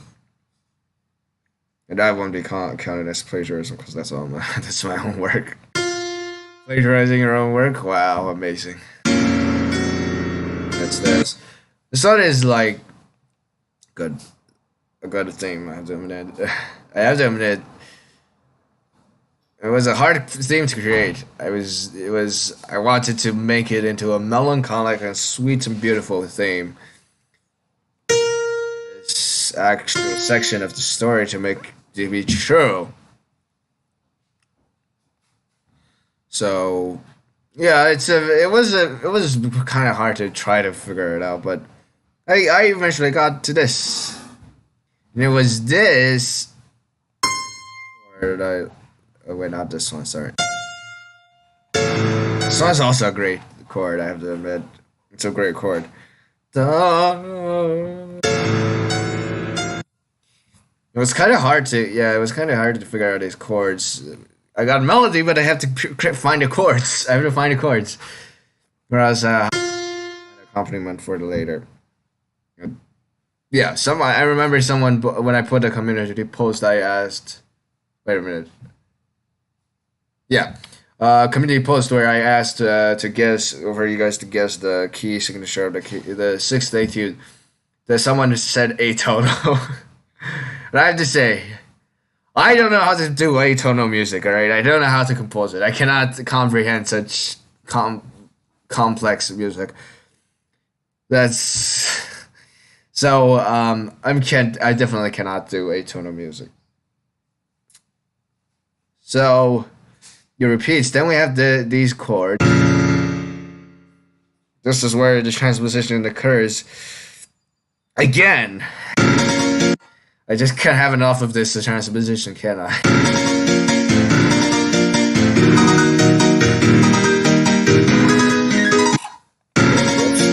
All right, let's explain how it transposes. All right, so B flat major, B flat minor, B flat major, B flat minor, B flat major, and then the diminished chords. These are diminished. You don't know.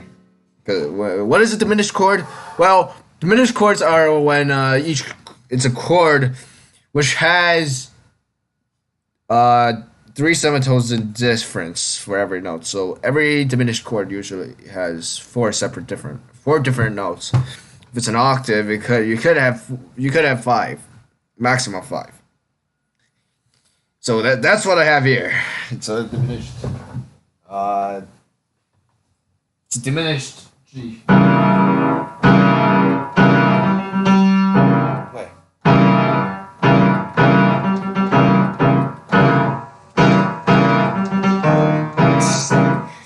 And this rhythm, of course, it switches from 3 4 4 4 4 3 4 4 4. Yeah, complex. Yeah, of course, it's complex.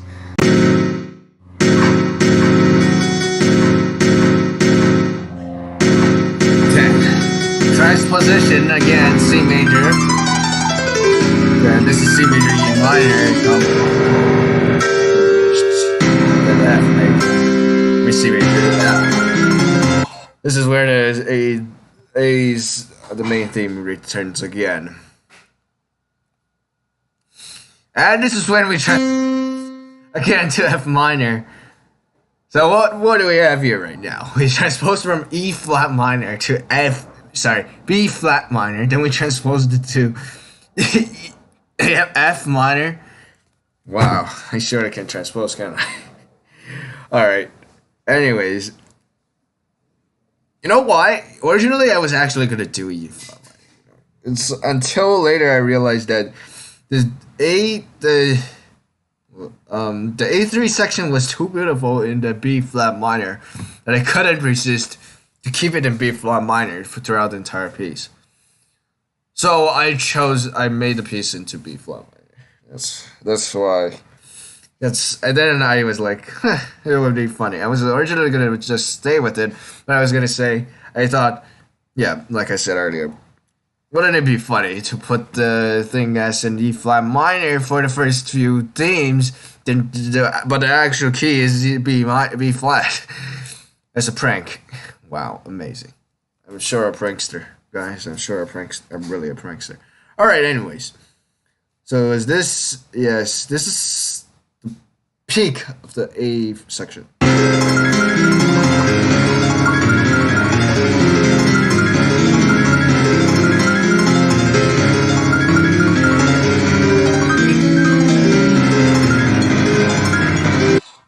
Alright, I think you guys heard this before, so I'm gonna assume that. Then we come to this, the repeated of the. This also has some Scriabin, etude opus 8 number 12 inspiration, but vague, yeah, right? This one's a more vague, but. And you remember da da da da da da. What I did originally, I changed it to you guys can hear it later.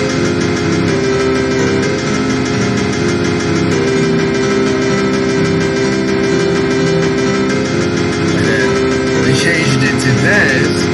Da, da, da. So I changed it because it was too awkward at that part. And then you would think I would with an F minor chord. Actually, I didn't.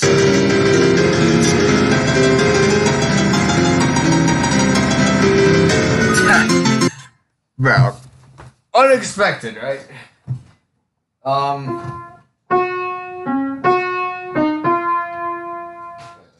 Wait, I suddenly forgot. Wait.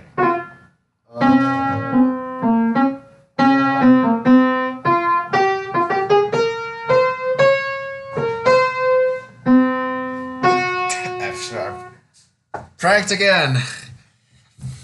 Instead of continuing with F minor, I switched to another transposition section. These are actually fun to make. You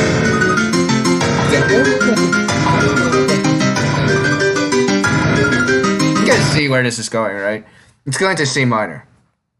So to begin with an F sharp, then to let's see.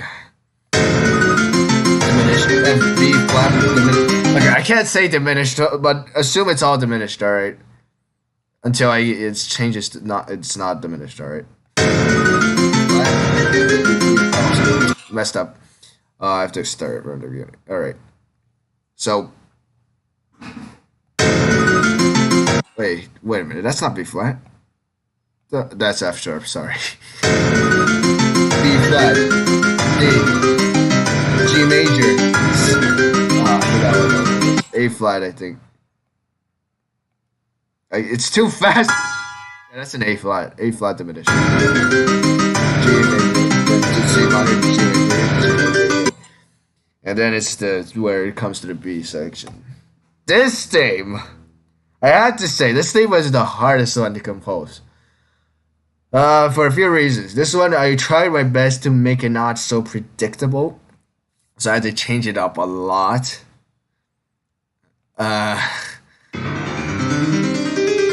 This one, and this theme has been stuck to my head a lot. It's honestly, I have to say, it's a very good theme.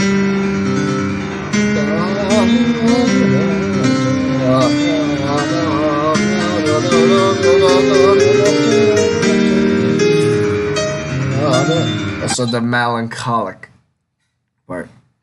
This also has some harmonies that are kind of similar. Only for 1 second though. Only for like 2 beats. Uh, excuse me. Rachmaninoff's Piano Concerto. Uh, that section.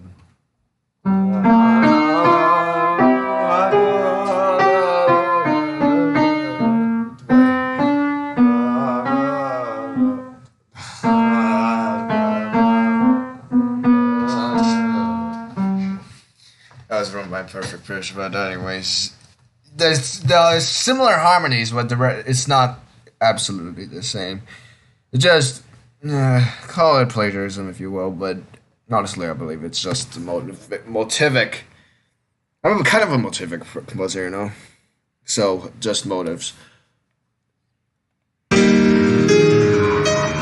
Instead of da da da da da da da da da da da, instead of that, I change.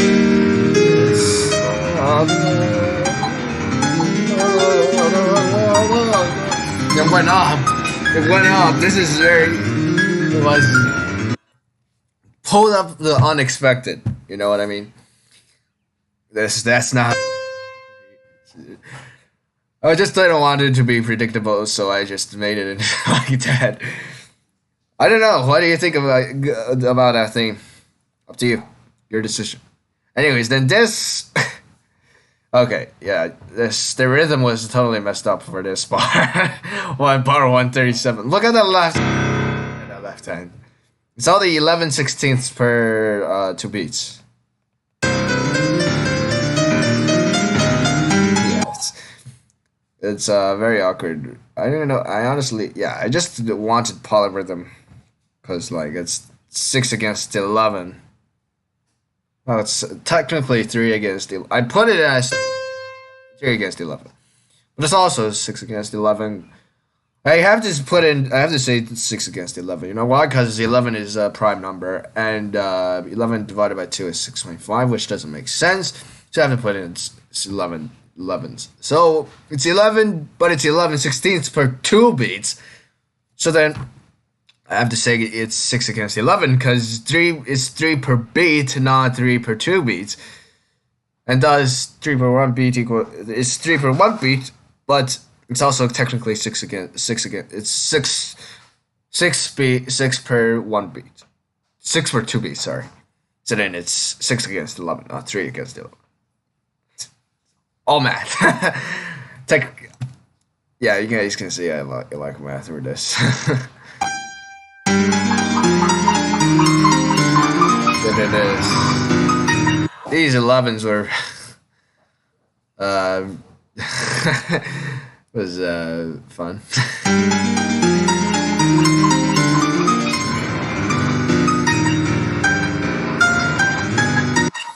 All right, let's just move on.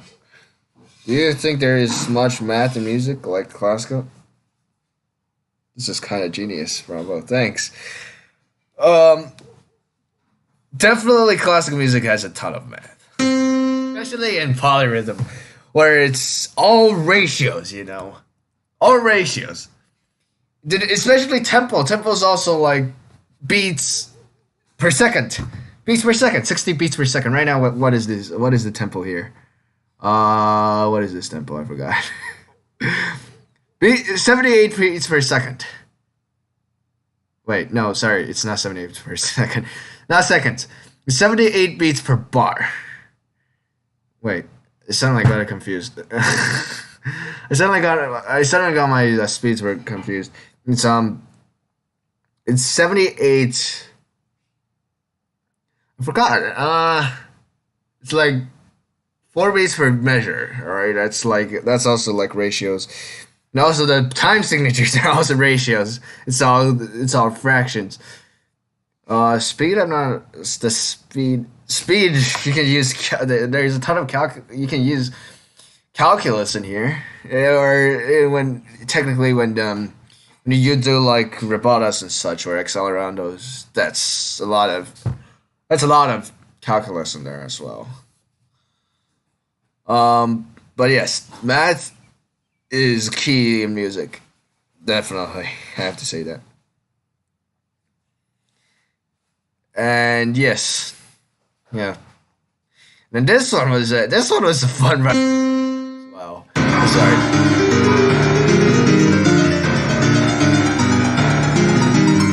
It's basically this repeats twice, and I will count this as a need to. Sorry, I messed up the numbering again. It's B2, B2. It's the B section. I keep messing up the the section names, and then we have this giant chromatic run. This giant, it's a giant.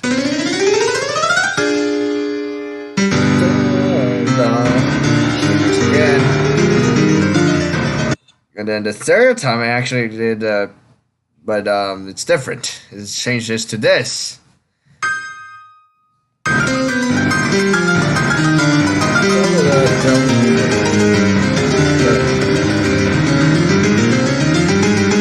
Yeah, okay. I have to admit, this one was hard to create. This octaves. It was, yeah, it was very hard to find the correct to put it to make it make sense.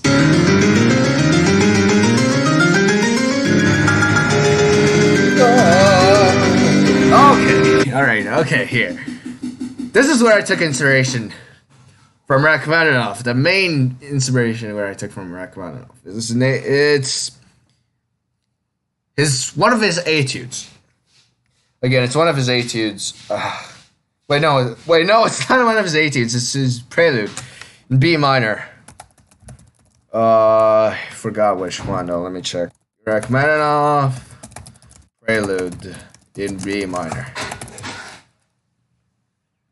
I have to remember which one it is though.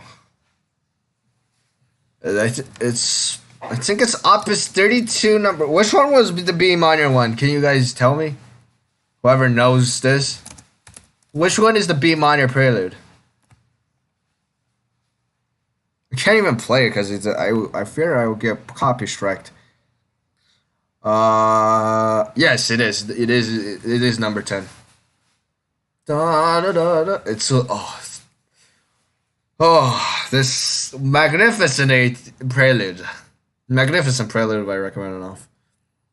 It's here. It's here. It was here.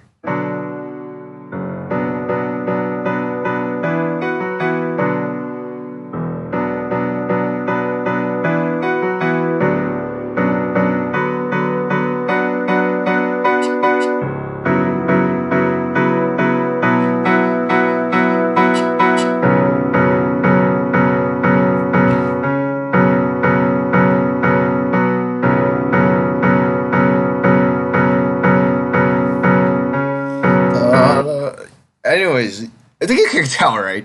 These chords, these repeated chords, would intertwine with the melody. And yes, this is where I got the inspiration from for this repeat of the B1.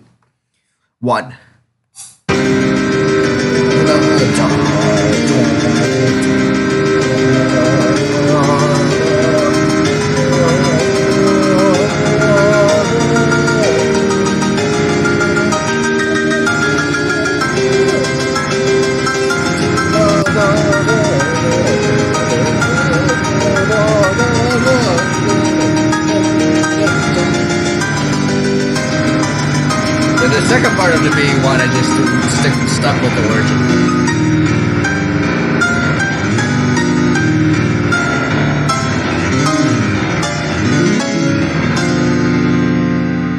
And then yes, that was the C section. I'm proud of myself for the C section, honestly. Beautiful section. Anyways, then we come to this transition, which was never seen before. This was a pretty complex section as well. A lot of diminished chords.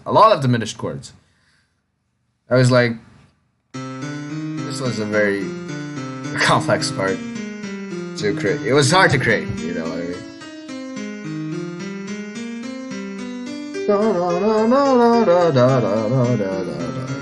mean? Complex chord progressions. It took me a while to figure that out, honestly. You come to this. This is where the first time where I used no, it's not the first time I ever used for composition. I used this before in the Alcan Concerto for solo. I mean, not. Okay, sorry. The Grand Fantasia Opus 17. I used that same technique, which was from Alcan's Concerto for solo piano, which is one of my favorite pieces. And it's yes, I used it for this, but this one is kind of different version of how he used it. Alcan used two voices in his actual one. He used one of the he used main melody, then he used the second voice was a bunch of runs, you know, and the staggered chords and staggered notes itself. Yes, so it's hold on. Okay, wait. I have to find a sheet music. Let me show you this. Where is it? There it is. First movement. Sorry. Gotta find it. It's pretty far in the piece.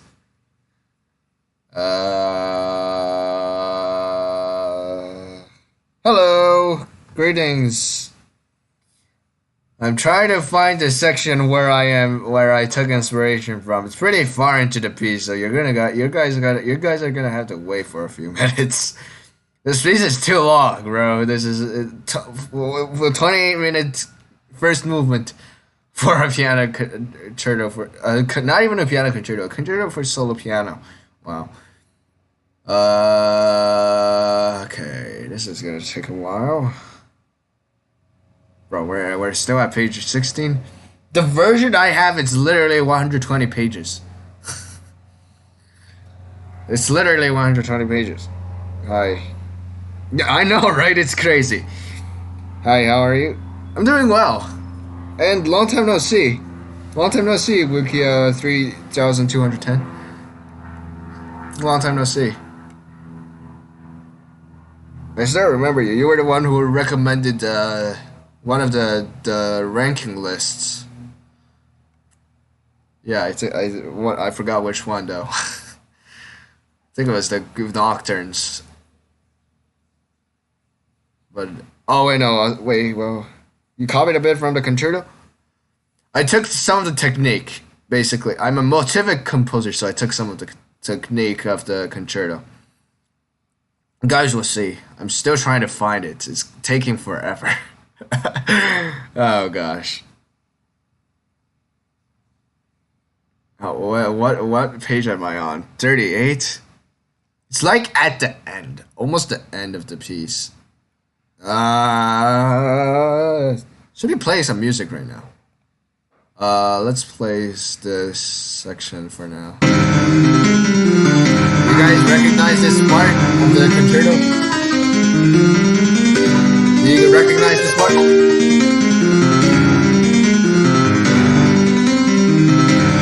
Nice! That is excellent.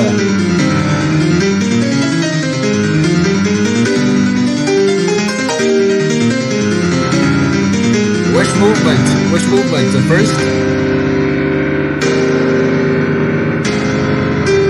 Yeah, that's what I'm asking. Gosh, this is third movement. Nice. Third movement is very nice. Very nice.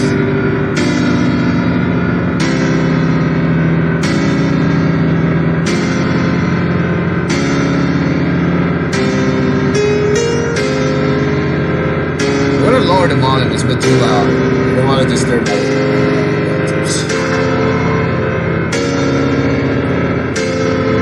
Yeah. Looks easy, but it's hard. On the score, though. Not actually. Not looking at the performance. Because the score looks very easy, but technically it's really hard. Bro, when am I gonna find it? Bro, this is taking actually forever.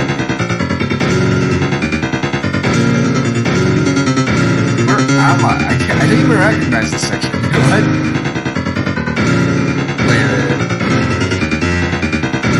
Wait a minute, this is it!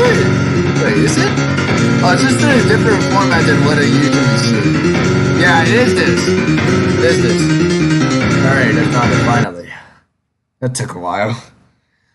Okay. Let's go back to where we stopped earlier. Yes, this. It's, this.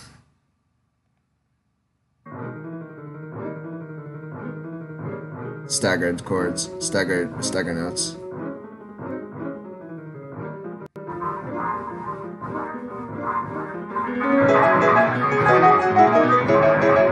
I love this thing. Or first thing.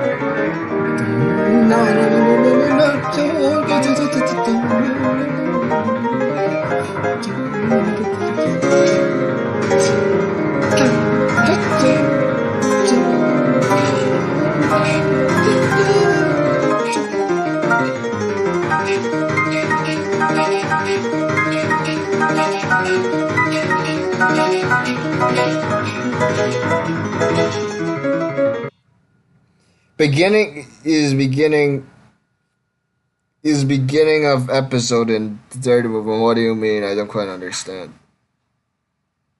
Pianists don't learn this yet. I am learning this right now. I'm learning this right now. This concerto. I dropped it a few months ago, but it was because I didn't have time. So I was like, let's relearn this. Yeah. So then you can see this. This is where I got that. It's the staggered. But this time he used the melody as the chord and an accent, but he still had another voice to balance it. But in this one, it's only just the one melody. It's only one voice. A flat major moment in the third movement. A flat major. Huh. I did use the third movement for my sixth etude. Let. I think it might be maybe. All right, we'll check later. Bro, you're crazy, LeBron. Thanks a lot. I like being called crazy. No, I'm kidding. Alright, and I changed it to octaves in this. Yeah, so it's just repeated that theme. And in this one, a transposition moment again. It was transposing from minor to B flat. Right now, I love transposing. Transposing is very, very fun. It's very fun. Transpose from one to another key. So, yeah, you guys get C. We're still at C minor.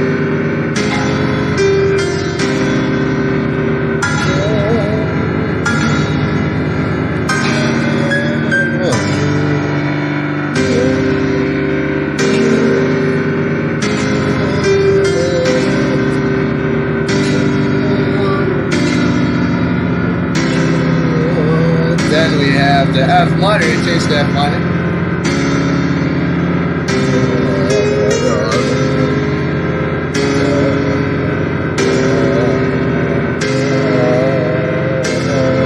The B flat's the main key.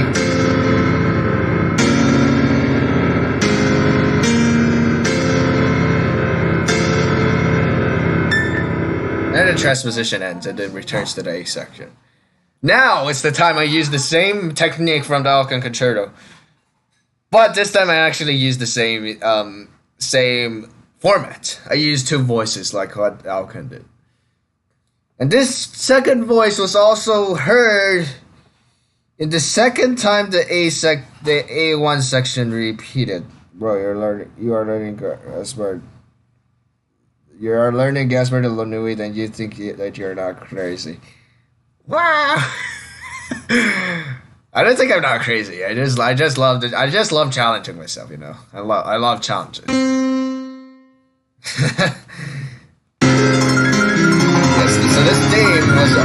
the second voice. Okay, I gotta stop because you guys might not be able to hear. So the second voice in this section was also repeated in the in that section where I used this Alcan concerto. So.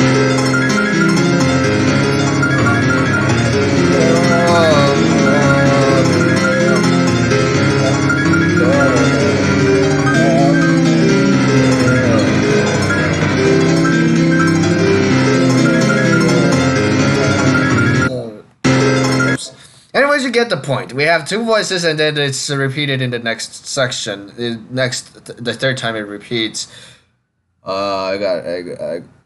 That's good. I've been doing the Paganini list 18 number 6. Nice. I love that piece. I've played that once before. I've played that piece once. It's on YouTube right now. It's on YouTube, and yeah. But it was kind of a bad recording, so I was thinking maybe one day I would redo it. All right. Anyway, so you was two voices, right? It's the main voice is those chords, broken arpeggio chords.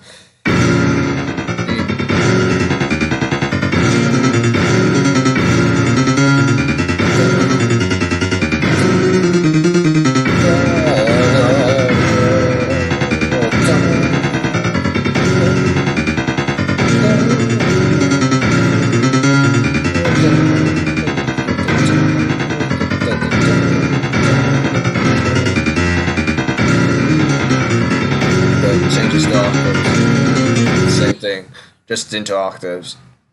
And then the A2 section repeats again, but in a different form. Now remember I saw this, it was like, bruh. No, this is not what he actually said. I think he said something like, my fingers. Called, I fear no man but this section, these chords. I remember that comment. The repeated chord.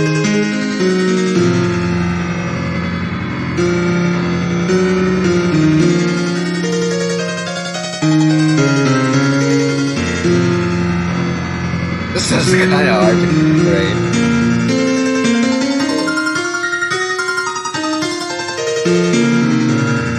Then it's the chromatics again, but then a B flat minor, because usually the first time it was in E flat. It was until then, after the chords, after it changed to B flat, then it was switched. So yeah. Alright, let's move on, because it's already been 2 hours, so we've been streaming for 2 hours. Alright. It's a long stream. Alright, so now this, I believe I took some inspiration from the list ballad, like I was speaking of earlier, maybe an hour ago. But let's see, list ballad number 2, sheet music, magnificent piece, I love it. Ballad number 2. Is it inspired by Greek Master, I believe? I gotta find it here. Throughout this entire video, I've been look at other scores. I've been looking through a music score throughout this entire video. Wow, amazing. It's a very indirect relation, but it was I did inspire. I was kind of inspired by this. Which one? What do you mean? Which one? Which one of what? I'm still trying to find this. Help me. Okay. Epic piece. If you haven't heard it, listen to it now. It's magnificent. I'm still trying to find it. This is. Okay. It's technically not really. It was kind of this where I got inspired through. It's part of this section. it's loading. I was asking which ballad you, but you answered. Okay.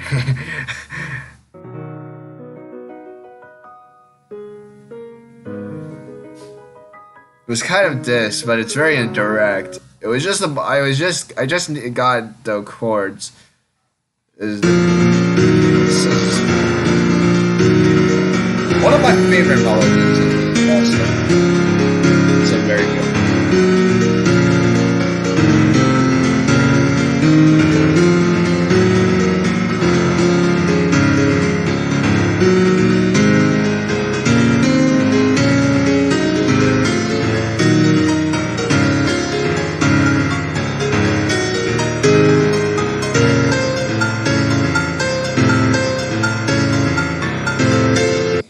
Yeah, so that's the theme.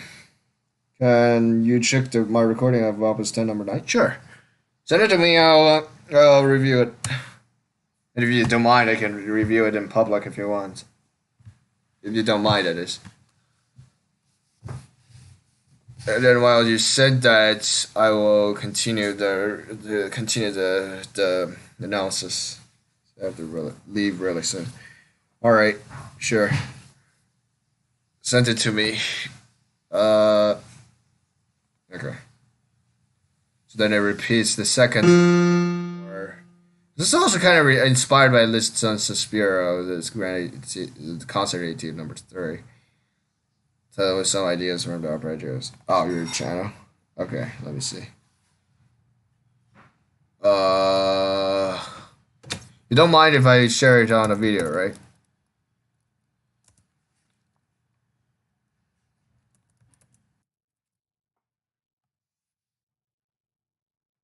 Oh, I see it.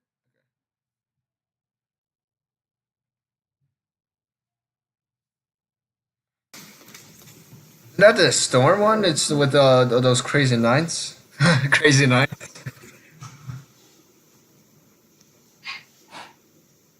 Yeah, I think it is.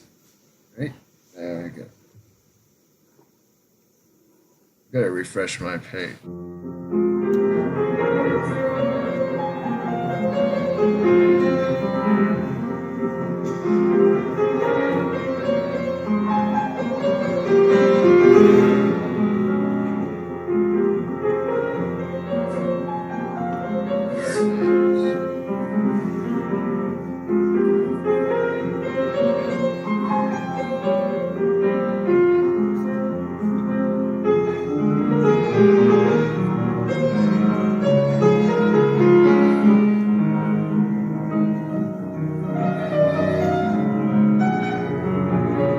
Yeah, it's the crazy left hand.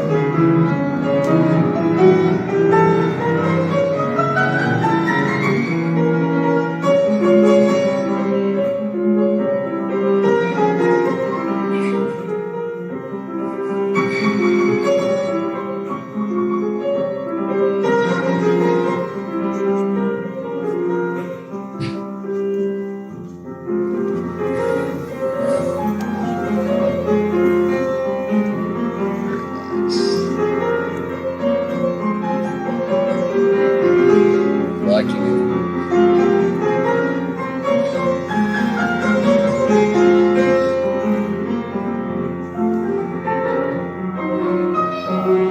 Nice. I like the phrasing. Very nice phrasing.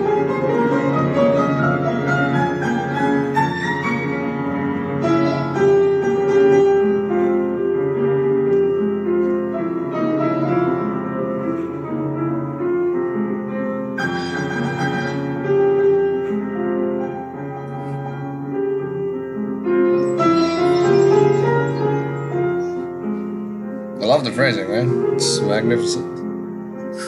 Very nice.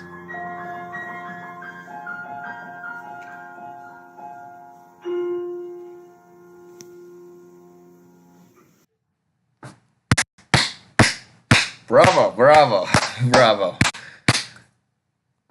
Crazy left hand one. You nailed it. Nailed the phrasing. I love the phrasing. Very nice performance, man. Very nice.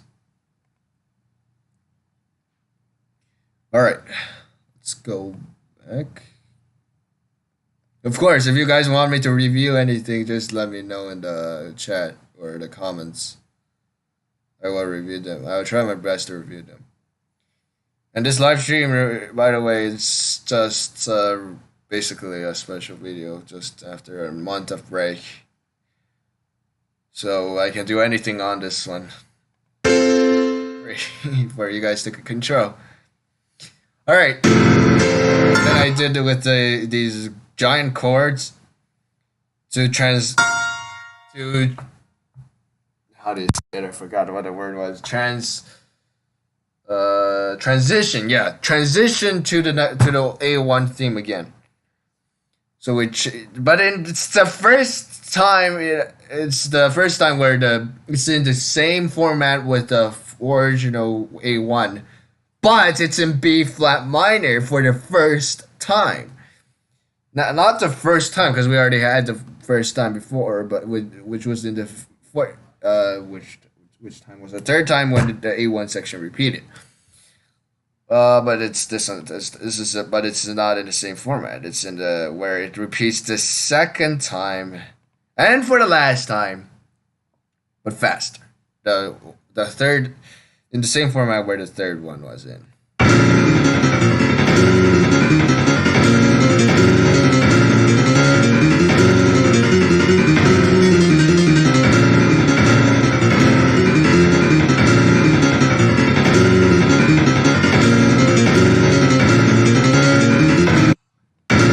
Accidentally paused it, but then we have the ending, which was pretty nice to create. I liked it. Was fun to create as well.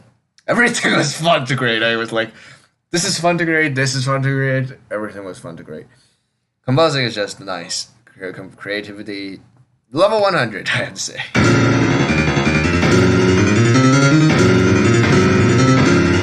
It's basically kind of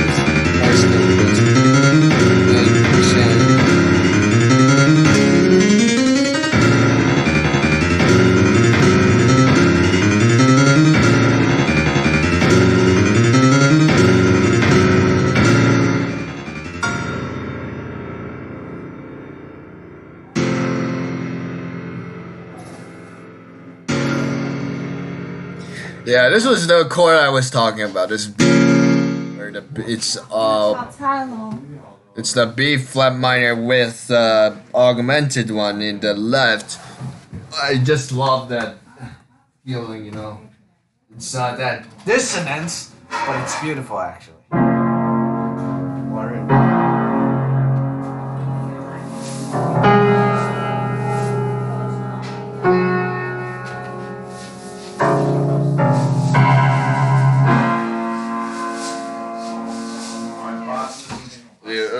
I just fond of that chord. I'm very fond of that chord. We're on to the last one, guys. We're on to the last one. The sixth etude of mine that was just created just 2 days ago. Finished 3 days ago, but uploaded 2 days ago. The reminiscence. Actually, sorry guys, I forgot to explain that last one. So the fifth one, the indigenza. What does indigenza mean, though? Well, it's a very rare word. It's indigenza means indigence, which is another word for utter poverty. It's meant to be very melancholic, to express how a person has to deal with unrequitted law. Very sad time for the person. So that's what the indigenza tells. That third part of the story. Then we go on to the fourth and last part of the story, which is the sixth etude, and also the fourth of the set, the reminiscences. In other words, it's also reminiscences. Just going back, thinking of the past. This intro. Alright, this one also had some list in here. was kind of inspired. This was indirectly inspired by the lists. It's not that underrated, but it's the Liszt sonata in B minor. The beginning it was kind of inspired by that, right? I need the sheet music, not just Amazon. I'm not buying it. Okay, not now at least. This is where I got the inspiration from for the beginning. You guys hear this?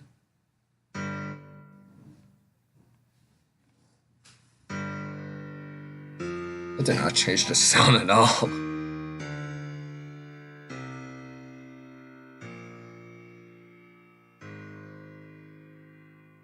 That's where I got the inspiration for this one.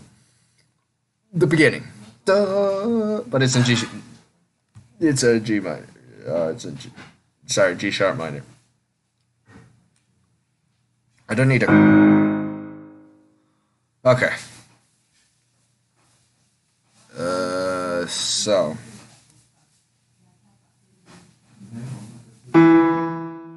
It was. Then it's this. Whoops. These harmonies are actually fun. To write again. It's the.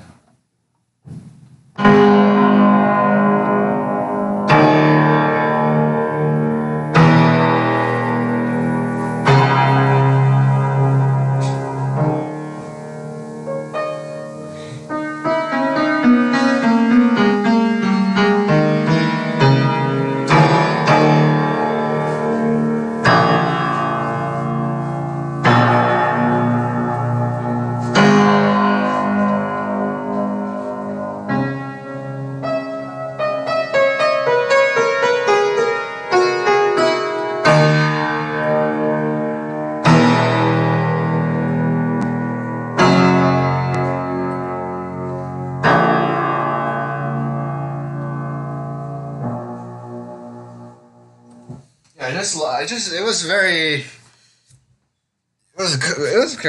great to create. But yeah, so let's go on to that was the intro. So that would be A1.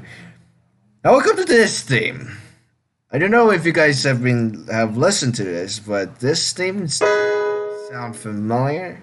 Tell me in the live chat. Does this theme sound familiar to you guys?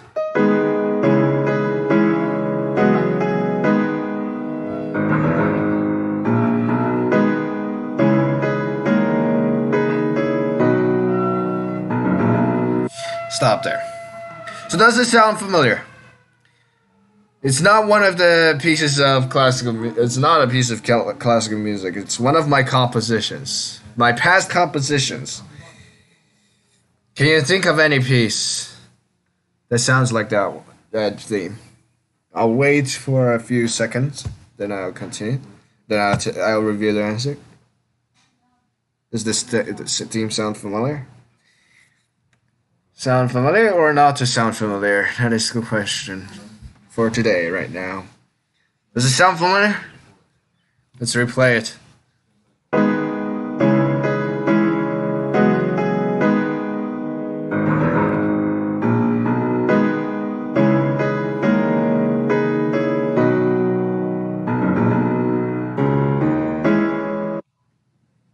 Alright, I'll review the answer then. The answer is the More Perane Suite. Dedicated to OE, that's a movement. If you guys remember, this suite was dedicated to 10 of my classmates. Sorry, not 10, 9 of my classmates from, forgot how many years, last year. And it was the Oliva's movement. Does it sound familiar? Now?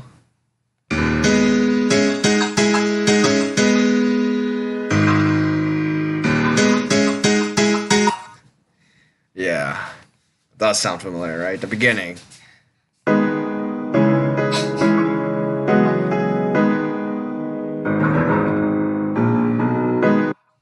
Yes. you guys can see the similarities. But anyways, this piece was, yeah, and then it was, this was, I originally was gonna go like very predictable. I was gonna do this.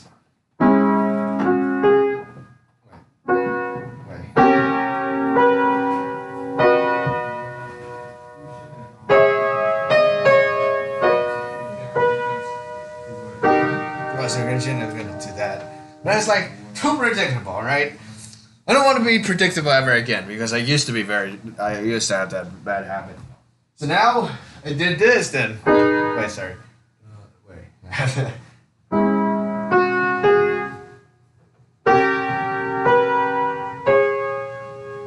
Then this chord. Wait.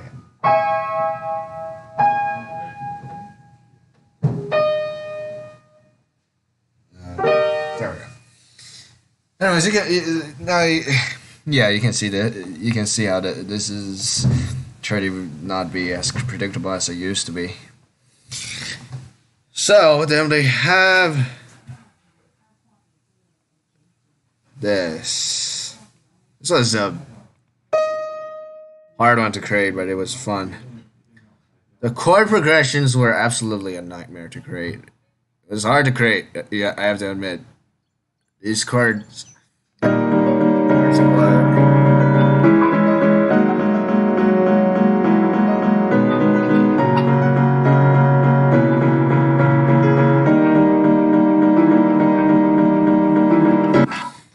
But if you guys know Bortkiewicz, I believe you guys would know where this came from. As I said before, it was inspired by Bortkiewicz, Piano Concerto number 1. You guys gotta wait. Hold on. Absolutely beautiful concerto. The first movement. Mwah. Beautiful. Slowly magnificent concerto. Have you guys heard of this concerto? Rate from 1 through 10. How much you like this concerto? I want to see your opinions on this one.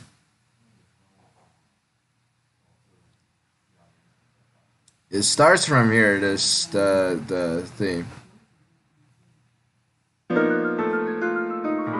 Oh, they changed it to for solo piano. Okay.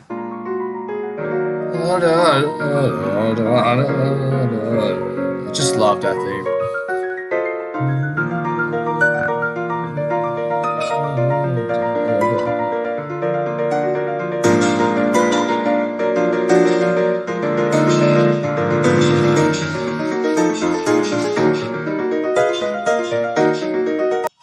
Yeah, then I'll move on to where it actually gets epic.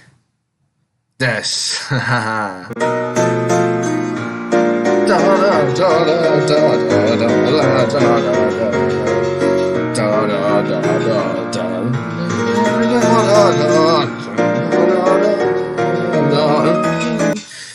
Alright, I think you guys should know. Then, now it was.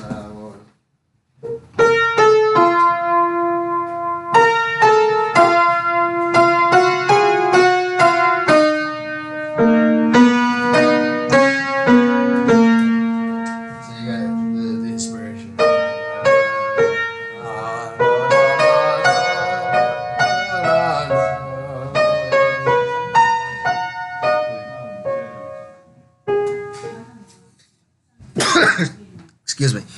So you can see the same motive used, and then I recreated it a different melody into this different melody here that we have right now. And then it was difficult to create the chord create to which chords there were.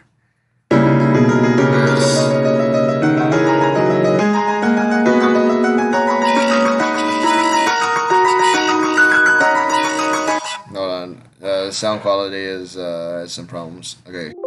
Go.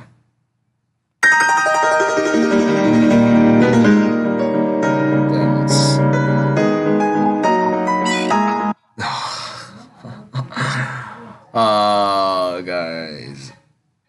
What do you guys think about this card? Dissonance. Actually, very nice, right? Um,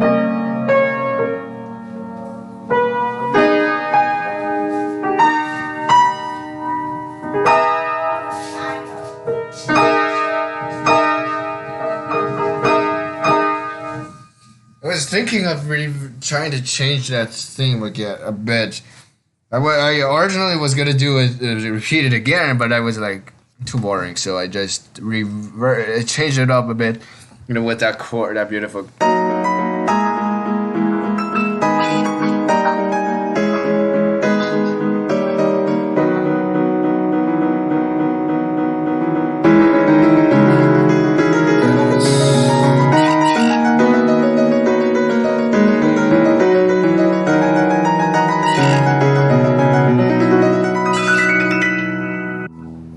So we have this, which was basically, so it's A1, so A1, A2, and then A1 again. This.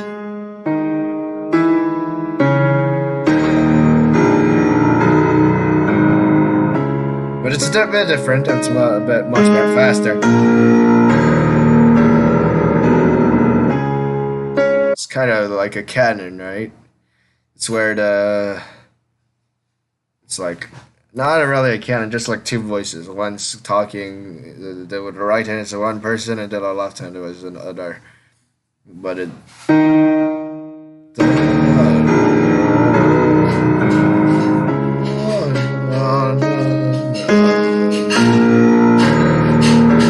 Yes. Okay. Now this was. You guys might think this is impossible to play, but um, it's played by Alkan again. A lot of Alkan from this for this piece. The Festin de Scope. I don't know if I said it right. De Scope.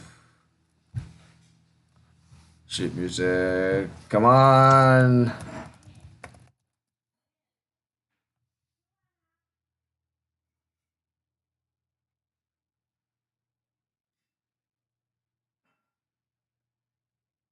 Guys, I think I might have to go. So sorry, guys.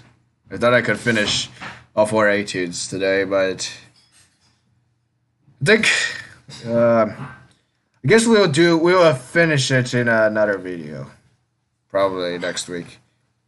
But anyways, tell me if you enjoyed this in the comments below, and I will see you in the next video. See you guys.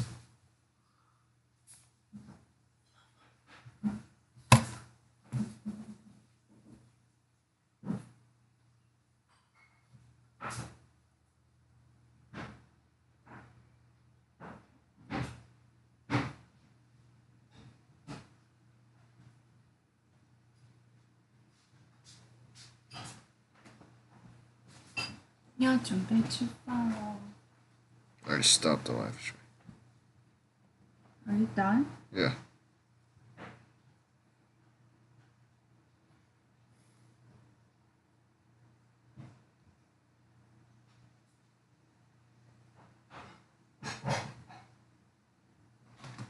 Your life is finished? Yeah.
吃饭了。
饭了。